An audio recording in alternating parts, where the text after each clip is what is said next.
Nifty bank Nifty दोनों में, हालांकि बैंक निफ्टी ने उसको ज़्यादा लीड किया है और मिड कैप में भी शानदार आउट परफॉर्मेंस देखने को मिली है आपको। और एक चीज़ जो क्लियर है कि ओल्ड इकॉनमी के शेयर्स उन्होंने मार्केट को फिर से लीड किया है रिकवरी में, तो ये क्लियरली एक स्पेस है जहाँ पर आपको ध्यान रखना ही है। निफ्टी बैंक देखिए इस समय डे हाई पर, ध्यान रखिए कल पॉलिसी भी आनी है, उससे पहले थोड़ा सा तेज़ी का करंट यहाँ पर। Harshita, good afternoon. Good afternoon Anuj. Index की मैं स्ट्रैटेजी पर आऊंगी, स्पेशली जो निफ्टी बैंक में रिकवरी देखने को मिली है, लेकिन आज की जो बड़ी हेडलाइन है वो हम सब जानते हैं और सीएनबीसी आवाज का हर दर्शक जानता है कि सीएनबीसी आवाज स्पेशली मार्केट आवर्स के दौरान अपनी बादशाहत बरकरार रख पाया है। तो बधाई हो अनुज उसके लिए, और हमारे दर्शकों का बहुत बहुत धन्यवाद हमारा साथ देने के लिए। बात साफ है, बाजार की बात होती है, मार्केट की बात होती है, तो पूरा देश फिर सीएनबीसी आवाज ही देख रहा है। बिल्कुल हर्षदा, और मैं एक चीज़ कहूँगा, क्या होता है ना, इसमें ये 4 हफ्ते के रोलिंग डेटा होते हैं, तो उसमें से कई बार आप किसी एक वीक का पर्टिकुलर डेटा भी चूज कर सकते हैं। हम जो जो डेटा दिखा रहे हैं ना, वैसे वो एकदम लास्ट वीक का डेटा है और एकदम अब आप देखिए हमारा जो मार्केट शेयर है वो 57% है और ये हम बात कर रहे हैं HSM मेगा सिटीज़ की, जो करीब करीब 95% मार्केट होती है। जी हाँ। ठीक है, उसमें हमारा 57% मार्केट शेयर है। ओवरऑल भी मामला बराबरी का है वैसे, लेकिन जो बड़ी सिटीज़ हैं उसमें हमारा 57% मार्केट शेयर है।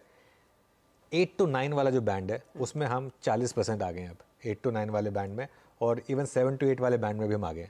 ठीक है, अब अगर इसी में आना है कि 7 to 8 में कौन आ गए, 8 to 9 में कौन आ गए, 9 पे कौन आ गए, अगर इस सब में आना तो फिर वो उसी में लगे रहेंगे हम।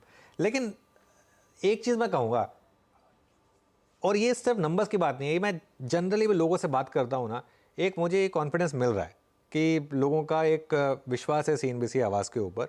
और मेरे ख्याल से जो हमने पिछले 1.5 साल में जो एफर्ट दिखाया है पूरी टीम ने, आई थिंक वो एक रंग ला रहा है, वो क्लियर है, उसमें मुझे कोई डाउट नहीं है कि वो क्लियरली एक रंग ला रहा है। वो हमारी टीम की जो आपस में बात होती है, हमारी जो आपस में बॉडी लैंग्वेज है, उससे ही मुझे पता चल जाता है, और बाकी जो व्यूअर्स कह रहे हैं उससे, जो हमारे ट्विटर पर व्यूज़ आते हैं, जो हमारे इंस्टाग्राम पर व्यूज़ आते हैं, मेरे ख्याल से ये सब एक चीज़ कुछ कह रहा है आपको। अब ठीक है, एक मतलब अगर किसी को नहीं माना तो नहीं माने, लेकिन डेटा में तो क्लियरली रिफ्लेक्टेड है। और मैं फिर कहूँगा कि एक हमारे पास कुछ कंस्ट्रेन है, हम उन कंस्ट्रेन के साथ काम करते हैं। हम एक लिमिटेड नंबर ऑफ स्टॉक्स तक अपने आप को लिमिटेड रखते हैं। हम एक चीज़ का बहुत ध्यान रखते हैं कि बाय सेल रिकमेंडेशन जो भी दे रहे हैं वो बहुत सोच समझ कर दी जाए। ठीक है, तो इन चीज़ों को ध्यान में रखते हुए, इन कंस्ट्रेंट को ध्यान में रखते हुए, अगर हमारे पास ये कंस्ट्रेंट ना होना हर्षिता, तो हम आराम से 70% तक भी पहुंच सकते हैं। लेकिन क्योंकि हम कुछ कंस्ट्रेंट में काम करते हैं, उसमें हम 57.6% पर हैं, और एक बहुत कंपेटिटिव मार्केट में हम 57.6% पर हैं। तो इसके लिए दर्शकों का बहुत बहुत आभार, बहुत बहुत शुक्रिया, और हम अपना एफर्ट लगाते रहेंगे। इसमें मैं आपको गारंटी दे रहा हूँ, ये तो अभी शुरुआत है, अभी तो हमें और आगे जाना है। मेहनत हम करेंगे, जोर हम लगाएंगे, बस आपके साथ की जरूरत है। और पूरी ह्यूमिलिटी के साथ हम कह रहे हैं कि देखिए, जहां पर नंबर्स मैटर करते हैं वहां पर सीएनबीसी आवाज के साथ दर्शक जुड़ रहे हैं, और आप लोगों का बहुत बहुत शुक्रिया। तो आज जो हम ये डेटा प्रेजेंट कर रहे हैं वो आपकी बदौलत है। हमारे साथ आप बने रहें, और बने रहें, क्योंकि अगले 1-1.5 घंटे में आपने क्या करना है मार्केट में वो भी हम आपको बारीकी समझाते रहेंगे। तो सवाल यही है, कंस्ट्रिंग कल expiry, I beg your pardon, expiry बोल रही हूँ, कल है आपकी पॉलिसी का दिन, और उससे पहले आज एक्सपायरी का दिन। निफ्टी कोशिश कर रहा है बार बार पॉजिटिव टेरिटरी में आने की, लेकिन वो ज्यादा जोश निफ्टी बैंक में दिखाई दे रहा है। निफ्टी बैंक पे मैं पहले सवाल पूछूंगी अनुज, क्या लोग बिल्कुल भी शॉर्ट कैरी करने के मूड में नहीं है यहाँ पर? क्योंकि कल क्या पता गवर्नर साहब की तरफ से कोई पॉजिटिव स्टेटमेंट आ जाए, या फिर बॉडी लैंग्वेज ही बहुत पॉजिटिव हो जाए। हाँ, पॉसिबल है निफ्टी बैंक में, इसीलिए मेरे ख्याल से लोग शॉर्ट शायद नहीं कैरी करना चाहते हैं हर्षिता। वैसे एक चीज़ है, पॉलिसी मार्केट आवर्स में आएगी तो लोगों के पास मौका होगा इवन देन उसको चेज करने का, लेकिन ये नेक्स्ट बिग ट्रिगर है आरबीआई मॉनेटरी पॉलिसी। अच्छा, आज बैंक निफ्टी एक बहुत इंटरेस्टिंग चीज़ हुई है कि बैंक निफ्टी ने आज एक्चुअली अपना कल का लो तोड़ा है। आज का जो लो है बैंक निफ्टी का, वो कल के लो से नीचे है, लेकिन उसके बावजूद बैंक निफ्टी चल रहा है। ये अपने आप में एक अच्छी चीज़ है। अब यहाँ पर एक रेजिस्टेंस है ऑब्वियसली 47,000 टू 47,250 के करीब, और मेरे ख्याल से आप यहाँ पर लॉन्ग रहें और एक स्टॉप लॉस रख लें अब आज के लो का, जो करीब करीब 46,507 पर है। तो और अगर 47,250 क्रॉस होना शुरू हुआ कल, अगर पॉलिसी की वजह से हो जाए, आज तो नहीं होगा, कल पॉलिसी की वजह से अगर वो क्रॉस होने लग जाए, तो मुझे लग रहा है कि बहुत इसमें एक बड़ा मूव आ सकता है। तो एक स्टॉप लॉस रखें आज के लो का, और अपने आप को बेसिकली इसमें लॉन्ग रखें, तो उसमें कोई दिक्कत नहीं है। अब आइए निफ्टी पर। निफ्टी में आज एक बहुत इंटरेस्टिंग चीज़ हुई। निफ्टी ने आज जो लो बनाया वो एग्जैक्टली कल का लो है, मतलब उससे बस एक ही पॉइंट नीचे 20,852 था शायद कल का लो, आज का लो 20,851। इसने एक बहुत शानदार चीज़ कर दी है आपको, और इसीलिए आज हमने ना एक चीज़ कही थी कि आज जो अगर आप लॉन्ग ले रहे हैं तो उसमें ट्रेलिंग स्टॉप लॉस में और 10-20 पॉइंट का गैप छोड़ें कल के लो से, क्योंकि अगर आपने कल का लो स्टॉप लॉस रखा होता है तो वो हिट हो गया होता। जी हाँ। तो एटलीस्ट आज एक ही पॉइंट से हिट हुआ होता, उसके बाद मार्केट घूम गया होता। तो इसलिए कई बार आपको अपना स्टॉप लॉस थोड़ा एडजस्ट करना पड़ता है 20-25 पॉइंट। लेकिन अब क्योंकि 2 दिन का सेम लो बन गया, अब वो स्टॉप लॉस सैक्रोसैंक्ट है मेरे लिए 20,850, 20,851। मुझे लग रहा है 21,000 की तरफ जाने के लिए तैयार हैं हम। एक बार बस ये आज एक्सपायरी निकल जाए उसके बाद, और अगली तेज़ी में मुझे लग रहा है बैंक निफ्टी इसको लीड करेगा, जो इसने पिछली तेज़ी को भी लीड किया था वो पॉसिबल है। ओके, तो क्लियरली कॉन्फिडेंस है मार्केट में, और स्टॉप लॉसेस का ध्यान रखें, उनको भी धीरे धीरे करके ऊपर ले जाना है जैसे मार्केट में मोमेंटम आता है। अब कुछ ट्रेंडिंग काउंटर्स आपकी स्क्रीन पर लेकर आते हैं जहां पर बड़ी एक्टिविटी देखने को मिली है। तेजी मंदी के सौदे दोनों आपको आज के दिन बाजार में दिखाई दे रहे हैं। Of course mid caps out perform कर रहे हैं। देखते हैं तेजी कहां पर हो रही है और उसके बाद मंदी वाले ट्रेड्स पर आएंगे। तो आज दरअसल पोर्ट में अदानी पोर्ट करीब 2-2.5% फिर भागा है। पावर कंपनियों में अच्छी खासी तेजी, पावर ग्रिड 2.5% ऊपर। सिप्ला हमने मेंशन किया था, आपको याद होगा, आज करीब 9:30-10 बजे के आसपास 1.5% ऊपर, और आज टाइटन में भी एक कैचअप मूव देखा गया है, नियरली 1% का इजाफा। पावर कंपनियों में टाटा पावर, IEX भी साथ दे रहा है पावर ग्रिड का, वहीं कॉनकॉर और इंडस टावर जैसे काउंटर्स जोर दिखा रहे हैं। और इंडस टावर आपको याद होगा, श्रीकांत चौहान ने 10 के दमदार ट्रेड में सजेस्ट किया था तेजी करें। लूजर्स में एबी कैपिटल 3.5% नीचे, चीनी कंपनियों में दबाव बना है। भारतीय एयरटेल, वॉबक पिनकिस अपना स्टेक जो ऑफलोड कर रहा है उसका दबाव, और HU वेल ऑफ कोर्स वो जेफरीज की नोट के बाद स्टॉक आज सुबह से ही दबाव में है। और एक और काउंटर आपको दिखा देते हैं पेटीएम का, जो 20% के लोअर सर्किट पर खुला और अब भी 17-18% के नुकसान पर ही ट्रेड बनता दिखाई दिया है।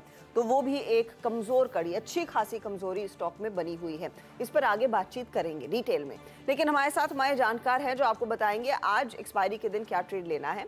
फंडामेंटल्स पर राय देने के लिए JM फाइनेंशियल के आशीष चतुर्मोता हमारा साथ देंगे, और टेक्निकल्स के लिए हमारा पूरा पैनल तैयार है। प्रकाश गाबा, मानस जायसवाल, प्रशांत सावंत, शिल्पा राउत, रचना वैद्य और अमित सेठ। 220 पर पावर सेक्टर पर ही हमारा फोकस रहेगा। क्या वजह है, क्या ट्रिगर्स हैं इस तेजी की, सुमित से जानेंगे। 2:30 बजे NBFC सेक्टर पर फोकस रहेगा, और हमारे साथ शेर खान के deputy VP research Rahul Malani जुड़ने वाले हैं। 245 पर PSU सेक्टर स्टॉक्स में जो बम्पर रिटर्न मिले हैं उसका ब्यौरा आपके सामने पेश किया जाएगा। 250 पर मार्केट बिग बॉयज में मेहरबून ईरानी हमारे साथ जुड़ेंगे। 3:10 पर फिर BTST ट्रेड्स, STBT ट्रेड्स, और ऑफ कोर्स मार्केट क्लोज की तरफ बढ़ेंगे। ओके, चलिए अब फिर स्ट्रैटेजीज लेना चेंज करते हैं और जानते हैं हमारे एक्सपर्ट से कि क्या इस समय उनकी पिक्स रहेंगी। गुड आफ्टरनून गाबा सर, बताइए क्या रहेगी आपकी पिक? बिल्कुल एक जिंगल होना चाहिए, बस हम आगे हैं। कांग्रेचुलेशंस। स्टॉक का नाम है LIC हाउसिंग फाइनेंस। 525 का ये ट्रेड कर रहा है, बढ़िया सेटअप है। स्टॉप लगाना चाहिए सिर्फ ₹5 का, 520 का। टारगेट 550 के नजर आते हैं, बस हम आगे हैं। जी हाँ, और यहाँ पर LIC हाउसिंग फाइनेंस में करीब 4-4.25% तक की तेजी देखने को मिली है। गावा साहब कह रहे हैं 550 की तैयारी हो रही है। रचना जी, आफ्टरनून, बताइए आपका ट्रेड। जी गुड आफ्टरनून। मेरा ट्रेड जो रहेगा लॉन्ग साइड पे रहेगा मैकडॉनल्ड्स के फ्यूचर्स में, और मैकडॉनल्ड्स के फ्यूचर्स को हम लॉन्ग करेंगे, ऐसे लगाएंगे 1067 पे, और ऊपर वाली साइड पे हमारा टारगेट होगा 1085 पहला target and 1095 second target. Okay, चलिए ये हो गई रचना जी की ट्रेड इस समय मैकडॉवेल यानी कि यूनाइटेड स्पिरिट्स। शिल्पा राउत को जोड़ लेते हैं। शिल्पा जी, गुड आफ्टरनून, क्या रहेगी आज की trade? Good afternoon everyone and congratulations again.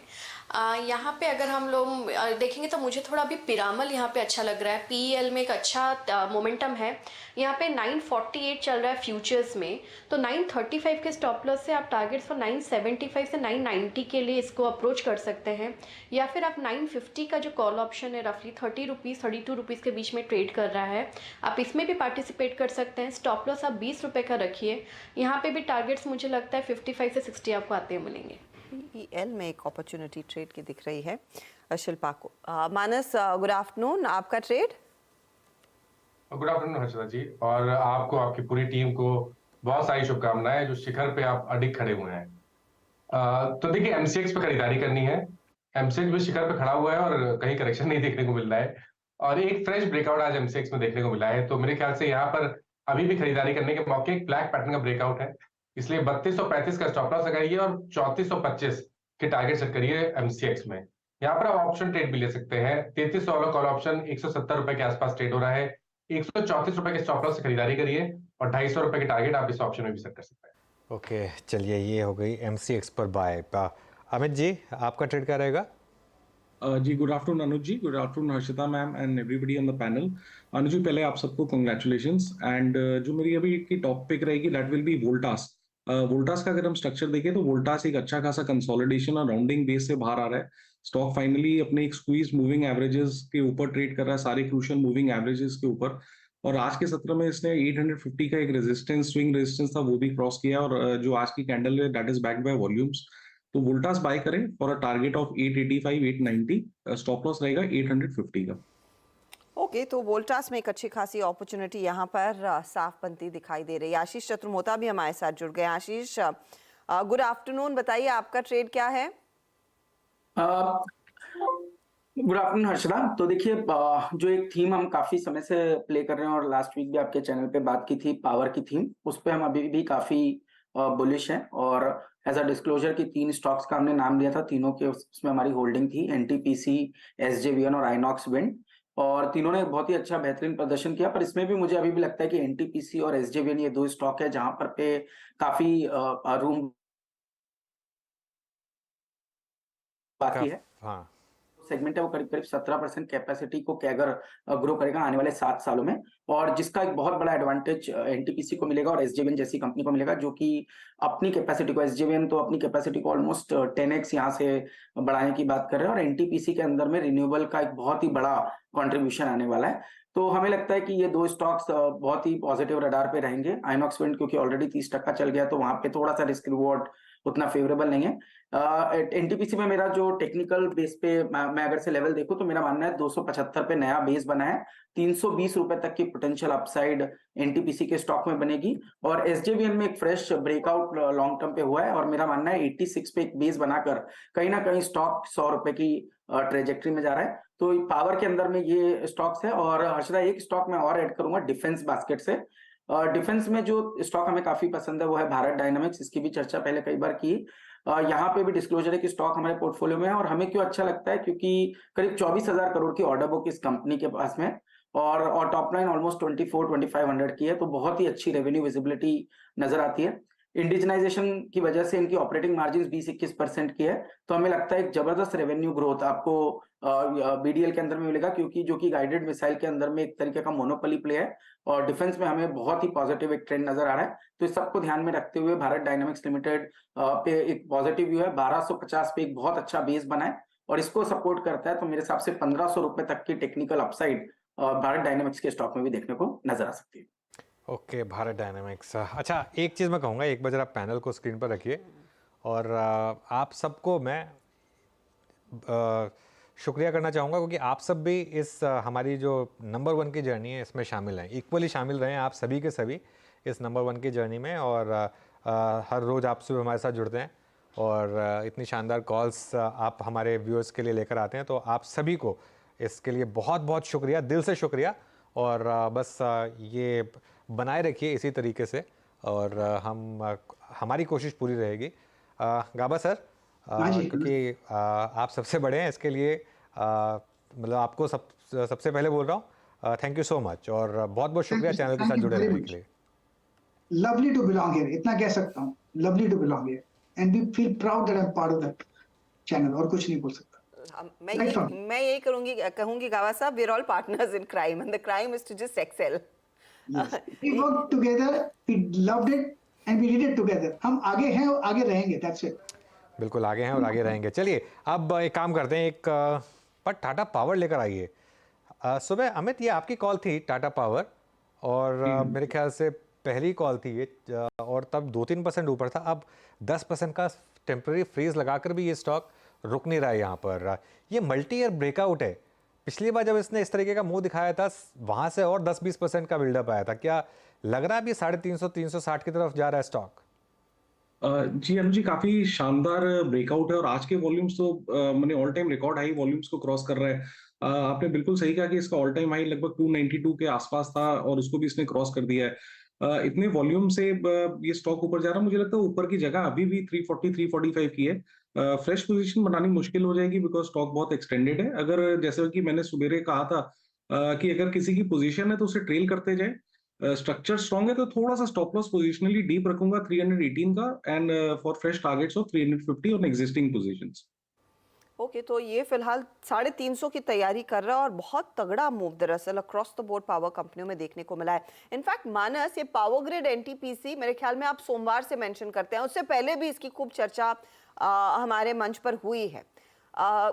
यहाँ पर फॉलो थ्रू में अब अगले लेवल्स क्या दिखाई देंगे? देखिए, पावर ग्रिड में तो अभी भी स्ट्रेंथ लग रही है। मैंने पहले भी पावर ग्रिड को बहुत बार रिकमेंड किया, शायद मॉर्निंग में भी इसको मैंने रिकमेंड किया, और पैटर्न इतना पॉजिटिव है कि शायद आपको 245 तक के भाव बहुत जल्द देखने को मिल जाएंगे। अभी भी खरीदारी करने के मौके, बस केवल एक छोटे से करेक्शन का इंतजार कर लीजिए। अगर ये 228-229 की रेंज में मिले तो बिल्कुल खरीदारी करनी चाहिए। 224 रुपए के नीचे स्टॉप लॉस लगाइए। 238 सबसे पहले और 245 नेक्स्ट टारगेट्स हो सकते हैं पावर ग्रिड के। ओके, और एनटीपीसी में भी एक डिसेंट मूव है वैसे इस समय। यहाँ पर भी शायद मुझे लग रहा है कि एक फॉलो थ्रू मूव दिखना चाहिए, क्योंकि टाटा पावर में जिस तरीके का मूव आया, अब 1.5% एनटीपीसी ऊपर है यहाँ पर, और ये देखते हैं किस तरीके से मूव करता है। आशीष, आपने ऑब्वियसली टाटा पावर और एनटीपीसी और एसजेवीएन कहा, लेकिन टाटा पावर पर कोई व्यू है आपका? क्या है आपके पोर्टफोलियो में आशीष? बहुत पॉजिटिव व्यू है अनुज, क्योंकि देखिए स्टॉक जो है इसके 2-3 कुछ चैलेंजेस जो थे उनको अब कहीं ना कहीं कंपनी रिजॉल्व करने की तैयारी कर रही है। एक तो इनकी सबसे बड़ा पॉजिटिव ये कि काफी कैप्टिव यूज इनके पावर का हो जाता है, तो इसकी वजह से एक इनको बेनिफिट मिलता है। दूसरा, मुंद्रा के जो इश्यूज हैं उनमें थोड़ा सा कहीं ना कहीं रिजोल्यूशन आना शुरू हुआ है। और तीसरा, जो इंडोनेशियन कोल को रिलेटेड थोड़े कंसर्न्स थे वो भी ईज आउट हो रहे हैं। और जैसे कि हम बात करते हैं कि टाटा पावर सिर्फ कोल के अंदर में नहीं है, उल्टा रिन्यूएबल साइड पे भी इनका काफी अच्छा फोकस है। तो जब हम बात ही कर रहे हैं कि कैपेसिटी 500 गीगावाट की सिर्फ रिन्यूएबल साइड पे डेवलप होने वाली, तो उसका एक बहुत बड़ा बेनिफिट टाटा पावर के स्टॉक को मिलेगा। और आज ये ट्रिगर हमें देखने को भी नजर आ रहा है। तो मेरे हिसाब से देखिए इतना चलने के बावजूद भी मेरा ये मानना है, क्योंकि ये कंसोलिडेशन ब्रेकआउट, और आपने जैसे बिल्कुल सही कहा, ऑलमोस्ट 12-13 महीने के कंसोलिडेशन को इसने क्रॉस किया और 300 रुपए के ऊपर ये ब्रेकआउट है।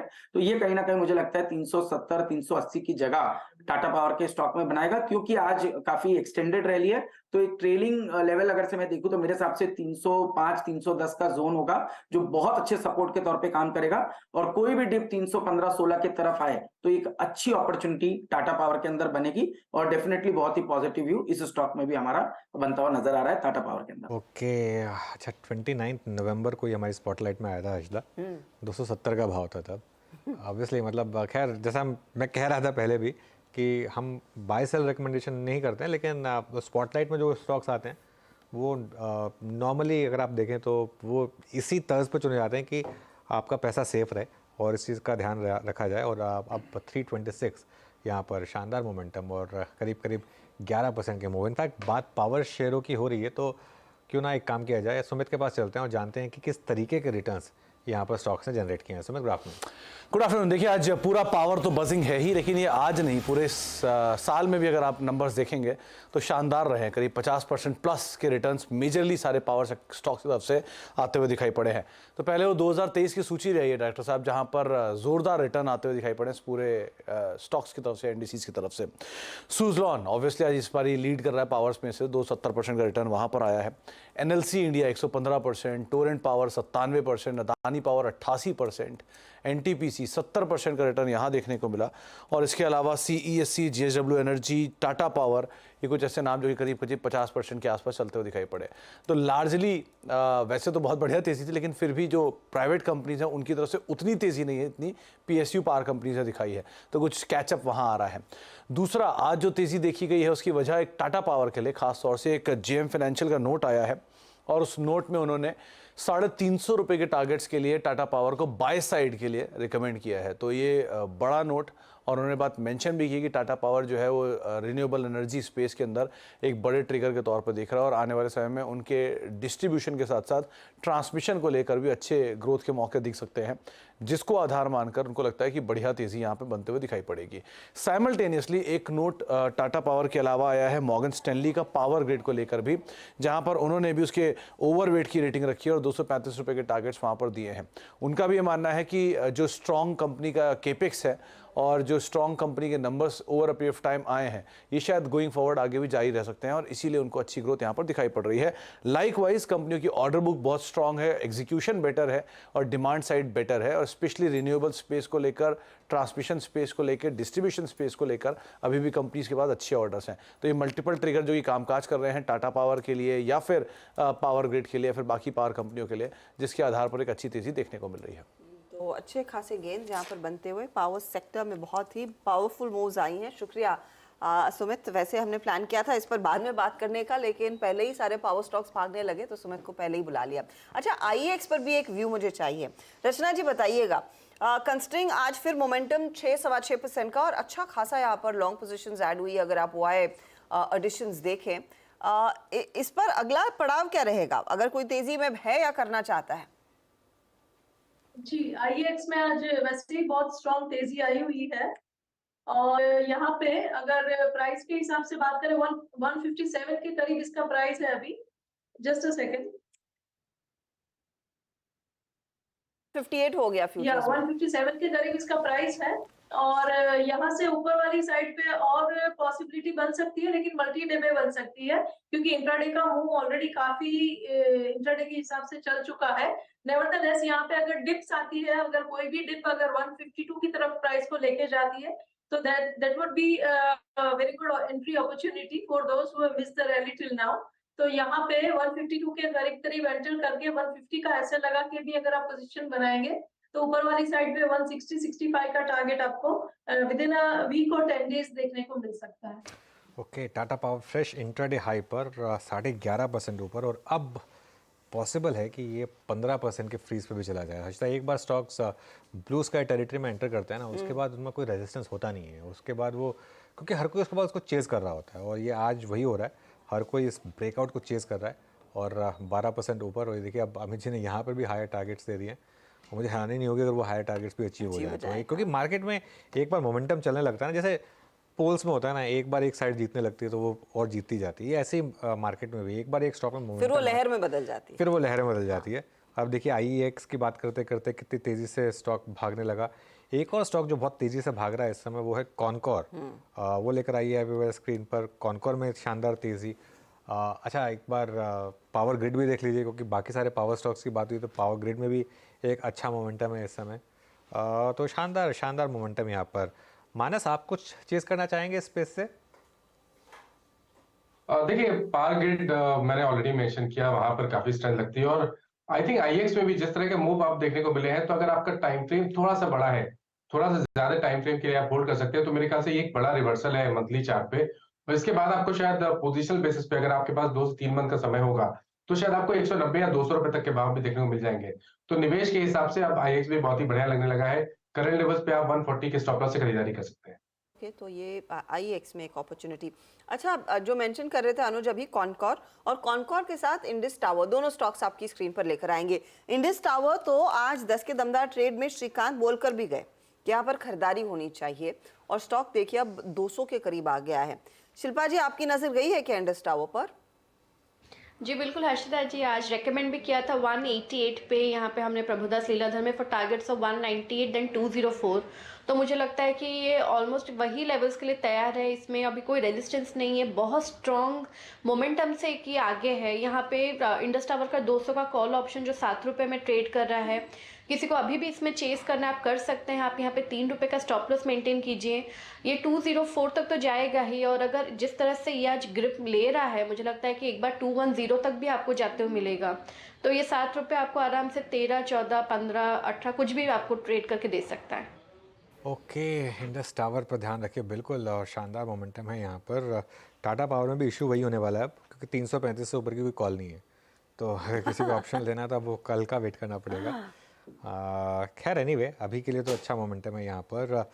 निफ्टी 20,909 पर मेरे ख्याल से ये अब थोड़ा सा इस एक्सपायरी रेंज को प्ले करने के मूड में 20,900 के पुट 7 रुपये पर है और 20,950 की कॉल 2 रुपये पर है और यहीं दोनों स्ट्राइक्स पर सबसे ज़्यादा ओपन इंटरेस्ट है। और देखते हैं मेरे ख्याल से और शायद 15-20 मिनट इसी रेंज में कंसोलिडेट करे, उसके बाद अगर कोई मूव आना है तो शायद आए, लेकिन अभी के लिए ये एक ऑप्शंस की एक वेल डिफाइंड रेंज है इस समय जो यहाँ पर आपको काम करते हुए दिखाई देगी। एक और स्टॉक देखते हैं ज़रा, एक बार लेकर आइए आप HDFC बैंक। और HDFC बैंक अब डे हाई पर और यहाँ पर इंडिकेशंस अच्छे हैं। आशीष चतुर्मोहता, क्या HDFC बैंक में आपके हिसाब से बॉटम बना है? अगर आप इसको फ्रेश लेना चाहते हैं तो क्या ये लेने का जोन है? बिल्कुल है अनुज, आप ऑब्जर्व कर रहे हैं कि पिछले 3 दिन पहले जब एक गैप अप ओपनिंग हुई उसको कंटिन्यूसली HDFC बैंक सस्टेन कर रहा है और ये कहीं ना कहीं एक बहुत ही अच्छा सिग्नल है कि अब कहीं ना कहीं स्टॉक का बेस बन चुका है। मेरे हिसाब से तो 1600 रुपए पे भी अब एक अच्छा सपोर्ट स्टॉक दिखा रहा है और कहीं ना कहीं मुझे लगता है कि ट्रेजेक्टरी 1700 की तरफ स्टॉक की बन रही है और इसके कुछ रीजन आप देखेंगे किस तरह से री रेटिंग एक्सिस बैंक में हुई, उसके बाद ICICI में वो पैसे का फ्लो आया और अब कहीं ना कहीं प्राइवेट सेक्टर बैंक में जो एकमात्र लगाड़ लार्ज कैप में है वो HDFC बैंक है, जिसके अंदर मुझे लगता है कि सेम अमाउंट ऑफ एक इंटरेस्ट आता हुआ नजर आएगा। क्योंकि इंडेक्स को अगर से इन लेवल पर चलना है, कंसोलिडेट करना है तो बिना बैंकिंग फाइनेंशियल के वेट के नहीं चलेगा, जहां पे 35% के वेट करीब करीब बैंकिंग फाइनेंशियल्स के अंदर में और उसमें भी फाइनेंशियल साइड जो लेंडिंग साइड ऑफ बिजनेस है वो करीब करीब 28 से 29% का वेट रखता है और जिसमें भी HDFC सबसे बड़ा वेट रखता है, तो उसको ध्यान में रखते हुए हमें लगता है कि यहाँ पर एक तेजी आएगी। दूसरा अनुज, FII कहीं ना कहीं अब मुझे लगता है कि एक री रेटिंग होगी और वो फ्लो भी अब इंडियन मार्केट्स में आना शुरू होगा और जैसे ये फ्लो आएगा तो सबसे पहले जहां पर बाइंग आ सकती है वो फाइनेंशियल्स हो सकते हैं और उसको ध्यान में रखते हुए मुझे लगता है HDFC बैंक में एक अच्छी स्ट्रेंथ करंट लेवल से देखने को नजर आ सकती है। मोमेंटम तो है, HDFC बैंक ने इनफैक्ट सपोर्ट किया है इस मूव को।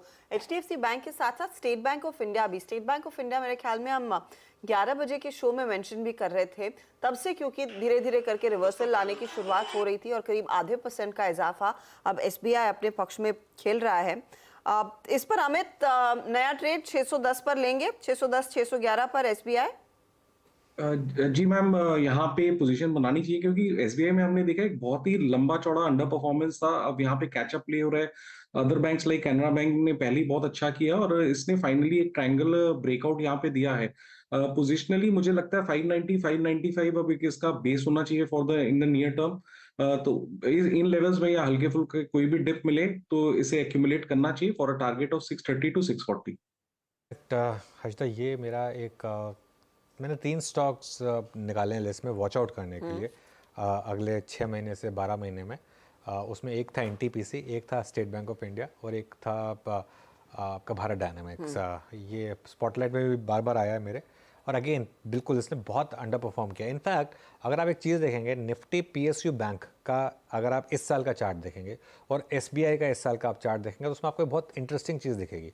ये निफ्टी PSU बैंक ये आज का है, ये 12 महीने का निफ्टी PSU बैंक का चार्ट है। क्या दिखा रहा है आपको? 30% ऊपर है। जी हाँ। अब निफ्टी PSU बैंक में सबसे बड़ा स्टॉक क्या है? SBI और बहुत बड़ा वेट है उसका। SBI देखिए क्या है 12 महीने में, चला ही नहीं यार। तो आप ये समझिए कि x of SBI PSU bank index और कितना चला होगा, मतलब और उसमें 15-20% ऐड कर दीजिए टेक्निकली जो बाकी के PSU बैंक है। तो मतलब SBI की अंडर परफॉर्मेंस सिर्फ उतनी नहीं है, दिखने को ये 20% की अंडर परफॉर्मेंस है, टेक्निकली ये 30% की अंडर परफॉर्मेंस है और इस 30% की अंडर परफॉर्मेंस में बैंक की अर्निंग्स जो है वो 30% बढ़ चुकी हैं। हाँ। तो अपने आप स्टॉक आपका 30% चीप मिल रहा है आपको। मेरे ख्याल से SBI में मुझे समझ में नहीं आ रहा क्यों नहीं चल रहा, मतलब क्योंकि SBI में वो दिक्कत भी नहीं है जो RBI ने अभी आकर बोला कि वो जो कंज्यूमर क्रेडिट वाले लोग। एग्जैक्टली, क्योंकि वो SBI ज़्यादा देता भी नहीं है, वो सारे प्राइवेट बैंक्स देते हैं ज़्यादातर, ठीक है, तो SBI वो देता भी नहीं है। तो ये देखिए ये इस तरीके की अंडर परफॉर्मेंस है। मेरे ख्याल से अंडर परफॉर्मेंस जिस दिन सुलटी ना उस दिन बड़ा मुंह मिलेगा आपको SBI में। आई थिंक प्रीवियस हाई को निकालने की तैयारी हो रही है, एक बार वो निकलेगा उसके बाद मुझे लग रहा है कि बड़ा मुंह मिलेगा SBI में आपको। ये और ऐसा स्टॉक है जिसमें आप गलत नहीं जाएंगे, मतलब देर सवेर आपका पैसा बनेगा, मतलब आज नहीं बने कल नहीं बने लेकिन देर सवेर आपका पैसा बनेगा। ये बात तो मैं क्लियर हूँ इस चीज़ को लेकर। तो ऐसी नाइंसाफी क्यों है SBI के खिलाफ आशीष चतुर्मोहता?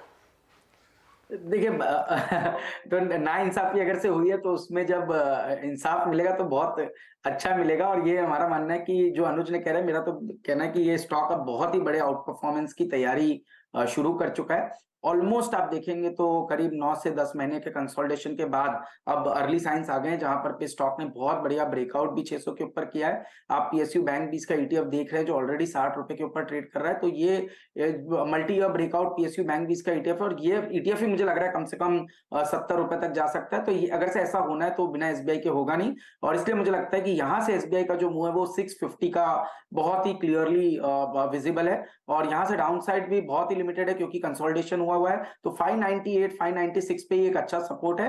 तो 650 की जगह मेरे हिसाब से एसबीआई में करंट लेवल्स पर देखने को नजर आ सकती है, और पीएसयू बैंक्स इन जनरल भी हमें काफी पसंद है। तो एसबीआई या फिर पीएसयू बैंक भी इसका ईटीएफ, ये दोनों जो ट्रेड है वो इन करंट लेवल्स पे बहुत ही अच्छे रिस्क रिवॉर्ड दिखाते हुए नजर आ रहे हैं। और दूसरी बात जो आप बिल्कुल अनुज ने कही, एक तो कॉर्पोरेट फोकस्ड है, और कॉर्पोरेट हम क्या बात कर रहे हैं, हम कर रहे हैं पावर में तेजी आएगी, हम कर रहे हैं डिफेंस में तेजी आएगी, हम कह रहे हैं मैन्युफैक्चरिंग केपेक्स में तेजी आएगी। अगर से सब तेजी आनी है तो इनका जो क्रेडिट ग्रोथ आएगा वो सबसे बड़ा पीएसयू बैंक्स के थ्रू आएगा, और जिसके बेनिफिशियरी ये सारे बैंक्स रहेंगे। तो ये जो capex led manufacturing led growth है, ये बिना पीएसयू के रैली के या बिना पीएसयू बैंक के आएंगे नहीं। तो उसको ध्यान में रखते हुए हमें लगता है ये स्टॉक्स बहुत ही बेहतरीन परफॉर्मेंस करंट लेवल से भी दिखा सकते हैं। ओके, अच्छा देखिए, अभी हमने एनटीपीसी का जिक्र किया था, और एकदम से बड़ी तेज़ी आई उसमें, 1% का मूव आया बात करते करते, 286 के ऊपर निकला एनटीपीसी का शेयर 286.70 पर इस समय डे हाई पर। लेकिन एक शेयर जो आज वीक है वो है पेटीएम। सुबह तो 20% डाउन था, थोड़ी रिकवरी आई, लेकिन अभी भी करीब करीब 16% डाउन है।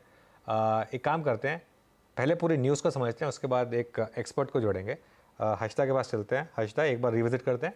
जी हाँ, जोर का झटका इसको सुबह से लगा और झटके से उभर नहीं पा रहा है। दरअसल पेटीएम ने क्या किया है, पेटीएम कह रहा है कि वो अपने जो लोन बुक को है थोड़ा सा अलग अप्रोच रखने वाला है। पेटीएम का फोकस जहां पर पहले छोटे लोन पर हुआ करता था, अब कंपनी उस पर फोकस घटाने वाली है। छोटे लोन यानी कि 50,000 के नीचे वाले लोन्स पर कंपनी ज्यादा फोकस कर रही थी, और अब कंपनी कह रही है ये 3 से 7 लाख वाले लोन्स पर ज्यादा ध्यान देगी, वहां पर ग्रोथ देखने को मिलेगी कंपनी की तरफ से। अब ये क्यों हो रहा है, क्योंकि हम सब जानते हैं आरबीआई ने unsecured credit, specially consumer credit वाले लोन्स के लिए वेटेज बढ़ा दिया था। 50,000 से कम वाले लोन्स के लिए आरबीआई कह रहा था अब किसी भी एंटिटी को रिस्क वेट ज्यादा रखने पड़ेंगे। रिस्क वेटेज जो 100% था उसे बढ़ाकर 125% किया गया। इसका इंपैक्ट आपको याद होगा पहले बजाज फाइनेंस पर आया था, लेकिन अब पेटीएम की स्ट्रैटेजी बदल रही है इसी खबर के चलते। याद रखें, ये बिजनेस हाई वॉल्यूम बिजनेस है, यहीं पर सबसे ज्यादा एक्शन बनता दिखाई देता है, और ये वो बीएनपीएल लोन है, यानी कि बाय नाउ पे लेटर। 50% इनका लोन बुक जो है वो बीएनपीएल लोन से आता है। यहां पर रफली पिछले क्वार्टर का ये डेटा मैं आपके सामने पेश करी हूं, 1.28 करोड़ कस्टमर्स थे, और औसतन 7,000 के रुपए के लोन्स ये कस्टमर्स को पेटीएम देती आई है। अब इन लोन्स के सामने ये फोकस करेंगे पर्सनल लोन्स पर, मर्चेंट लोन्स पर, जिनका दायरा भी बड़ा होता है, यानी कि 1 से 1.5 साल के दायरे वाले लोन्स पर ज्यादा ध्यान दिया जाएगा। ये वो पॉकेट है जहां पर हाई कमीशन बैंक पेटीएम कमा सकता है, लेकिन यहां पर मुनाफा कमाने की भी अच्छी खासी अपॉर्चुनिटी है। हालांकि वॉल्यूम में कट देखने को मिलेगा, क्योंकि लोन ग्रोथ के जो वॉल्यूम्स थे वो बीएनपीएल लोन से ही आ रहे थे। अभी वो इसीलिए रहा है क्योंकि इनके जो पार्टनर्स हैं, लेंडिंग पार्टनर्स, वो कह रहे हैं कि आपको ज्यादा गारंटी देनी पड़ेगी, ज्यादा कोलैटरल देना पड़ेगा। जो फर्स्ट लॉस डिफॉल्ट गारंटी है जो 5% तक आरबीआई ने कहा था आप रख सकते हैं फिनटेक्स के लिए, उससे ज्यादा की दरअसल वो एफएलडीजी कंपनी को देनी पड़ेगी। वहां पर इनके ऑपरेशनल कॉस्ट पर भी इंपैक्ट आता हुआ दिखाई देगा। तो कंसर्न बेसिकली ये है कि हाई वॉल्यूम बिजनेस जो बीएनपीएल लोन से आ रहा था वो कंपनी के पास नहीं रहेगा, या फिर उसमें कंपनी अपना एक्सपोजर काफी कम करती हुई दिखाई देगी। 40 से 50% का प्रेशर देखने को मिल सकता है उन लोन के क्वांटम में या फिर वॉल्यूम में। यही वजह है कि स्टॉक में आज हम देख रहे हैं इतना ज्यादा करेक्शन या फिर इतना ज्यादा झटका बना है। बिल्कुल, और थोड़ा सा ओवर रिएक्शन है, मैं अभी भी कहूँगा कि थोड़ा सा ओवर रिएक्शन है। अच्छा, मैं ब्रोकरेज की रिपोर्ट पढ़ रहा था, वो ये कह रहे थे कि पेटीएम का हालांकि खुद का एसेट क्वालिटी ख़राब नहीं है यहाँ पर, लेकिन उन्होंने शायद एक कॉन्शियस कॉल लिया है, और उसमें क्या हुई 2 चीज़ें। एक तो एक ब्रोकरेज ने कहा है कि FY25 के बजाय FY26 में पुश होगी ये प्रॉफिटेबिलिटी, और एक ब्रोकरेज ने कहा है कि उन्होंने एबिटा एस्टिमेट्स जो हैं वो कम किए हैं 10% से लेकर 40% तक के। अब क्या ये वाकई में ऐसा होना है, और क्या कितना प्राइस देना है ये ध्यान रखिए। स्टॉक अपने हाई से मेरे ख्याल से 34-35% ऑलरेडी गिर भी चुका है, और पुराने वाले हाई से नहीं, ये जो रीसेंट रैली है उन हाई से बात कर रहा हूँ मैं। तो लेकिन पेटीएम नहीं, बाकी NBFCs में भी ये करेक्शन है, AB कैपिटल पर भी इसका इम्पैक्ट आ रहा है। शेर खान के deputy VP research Rahul Malani हमारे साथ जुड़ गए, उनसे अब जान लेते हैं कि क्या करना है यहाँ पर। Rahul, good afternoon. पहले तो पेटीएम पर बात कर लेते हैं, क्या व्यू रहेगा आपका? क्या आपने भी इस न्यूज़ के बाद अपने टारगेट्स और अर्निंग्स एस्टिमेट कम किए यहाँ पर? तो फर्स्टली गुड आफ्टरनून। माफ कीजिएगा अनुज जी, मैं स्टॉक स्पेसिफिक बात नहीं कर पाऊंगा, बट एक ओवरऑल इम्पैक्ट इसका सेक्टर पे रहेगा कि जैसा कि आपने बताया कि ओवरऑल वॉल्यूम्स तो डिप होंगे, प्लस क्योंकि clearly small ticket unsecured loans में डेलिक्वेंसीज बढ़ी है, प्लस एक फी इनकम पे भी एक इसका बड़ा इम्पैक्ट आएगा क्योंकि ये एक वॉल्यूम बिजनेस था, तो वहां से लोन ग्रोथ पे तो सब्सटेंशियली डिप होगा ही, बट वहां पे फी इनकम भी एक इम्पैक्ट होगी ओवरऑल सेक्टर की। और जैसा कि बताया कि अब वो अब sector participants higher ticket size और अदर कस्टमर सेगमेंट्स में मूव कर रहे हैं, बट वो एक ग्रेजुअल स्टेप होगा। यहाँ पर पेटीएम अकेला नहीं है जिस पर ये गाज गिरी है। पेटीएम ये कर रहा है क्योंकि इसके लेंडिंग पार्टनर्स जो कई NBFC कंपनियां हैं, और लगभग 8-10 कंपनियों के साथ कंपनी काम करती है, जिसमें एक prominent play Aditya Birla capital है, उनकी तरफ से प्रेशर बना है ज़्यादा कोलैटरल देने का। वो नहीं चाहते कि वो इस पर्टिकुलर सिचुएशन में फंसे कि RBI और चेतावनी दे और कड़ा एक्शन ले।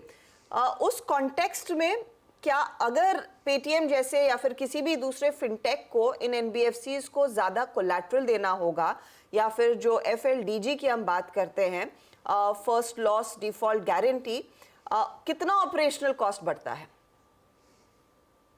डेफिनेटली वहां से अगर आप देखा जाए तो 40 to 50 basis points operational cost बढ़ेगा इधर, बट मेन प्रॉब्लम ये है कि specifically asset quality concern delinquencies have been यहाँ पे बहुत तेजी से बढ़ा है, तो उसका ज्यादा इम्पैक्ट क्रेडिट कॉस्ट में आएगा।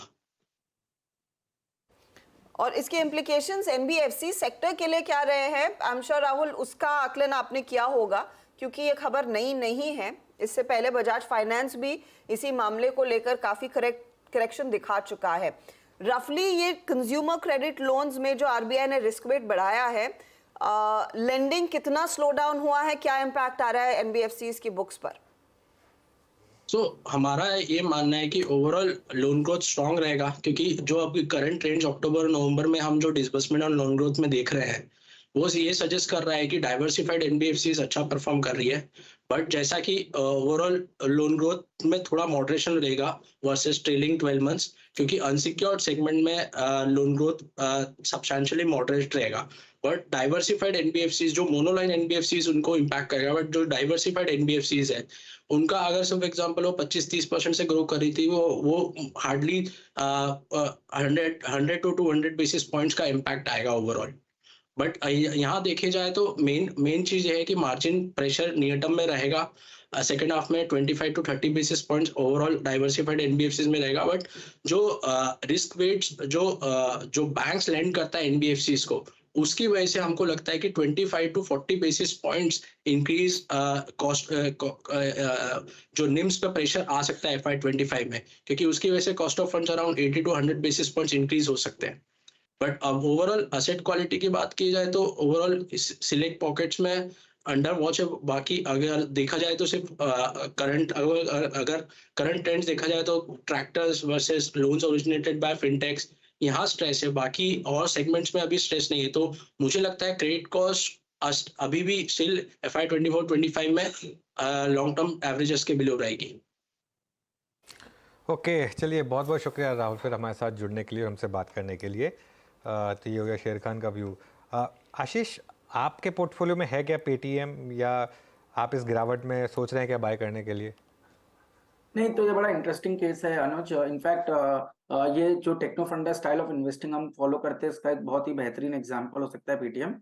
इस स्टॉक में हमारी पोजीशन थी, पिछले 3 महीनों में हमारे पास स्टॉक था, और जब इसमें एक बड़ा टेक्निकल ब्रेकडाउन हमें लगा 900 रुपए के आसपास आ रहा है, तब हमने इस स्टॉक को कंप्लीटली अपने पोर्टफोलियो से एग्जिट कर लिया था। और उसका एक एडवांटेज आज हमें देखने को मिल रहा है। ऑलमोस्ट मैं समझता हूँ 25-30% की गिरावट वहां से स्टॉक के अंदर में आ चुकी है। तो अब अभी इसको तो क्लियरली अवॉइड करें, क्योंकि आप देख रहे हैं फॉलिंग नाइफ के तरफ जा रहा है, और न्यूज फ्लो में भी कोई बहुत पॉजिटिव इंडिकेशन नहीं है। तो इस समय पे इससे बिल्कुल दूरी बनाए रखें, और कोई ऐसा इरादा भी नहीं है कि जो डिप देख के इसके अंदर में एंटर करें। कुछ बेस फॉर्मेशन बने, कोई क्लैरिटी आए न्यूज की, तब जाके इसको देखेंगे। But the good part is कि ये पोर्टफोलियो में था और इसको टाइमली एग्जिट किया, तो वो एक बड़ी अपॉर्चुनिटी हमें पॉजिटिव साइड पर नजर आई थी। तो फिलहाल अवॉइड है। अगर खरीदारी करनी है तो किन लेवल्स पर करेंगे आप? कोई खास है ऐसा स्तर जहन में आशीष? एक्चुअली हर्षदा, इसके अंदर जब ये वीकली और मंथली ब्रेकडाउन्स होते हैं तो एक क्लैरिटी तब वहां पर पे स्टॉक्स के अंदर दूर हो जाती है। और मेरे हिसाब से अब इसका जो नेक्स्ट लेवल है टेक्निकली, वो मेरे हिसाब से 600 रुपए के आसपास आता है। 600 रुपए पे रिस्क रिवॉर्ड शायद फेवरेबल हो, पर उस समय भी ये देखना होगा कि किस तरह की वॉल्यूम पार्टिसिपेशन है और क्या कंपनी की कमेंट्री आती है, क्योंकि अभी तक के कोई बहुत स्ट्रॉन्ग कमेंट्री नहीं है। ये जो बिजनेस था बाय नाउ पे लेटर का, BN, वो इम्पैक्ट हुआ है, और ये बिजनेस काफी एक प्रोमिनेंट बिजनेस था।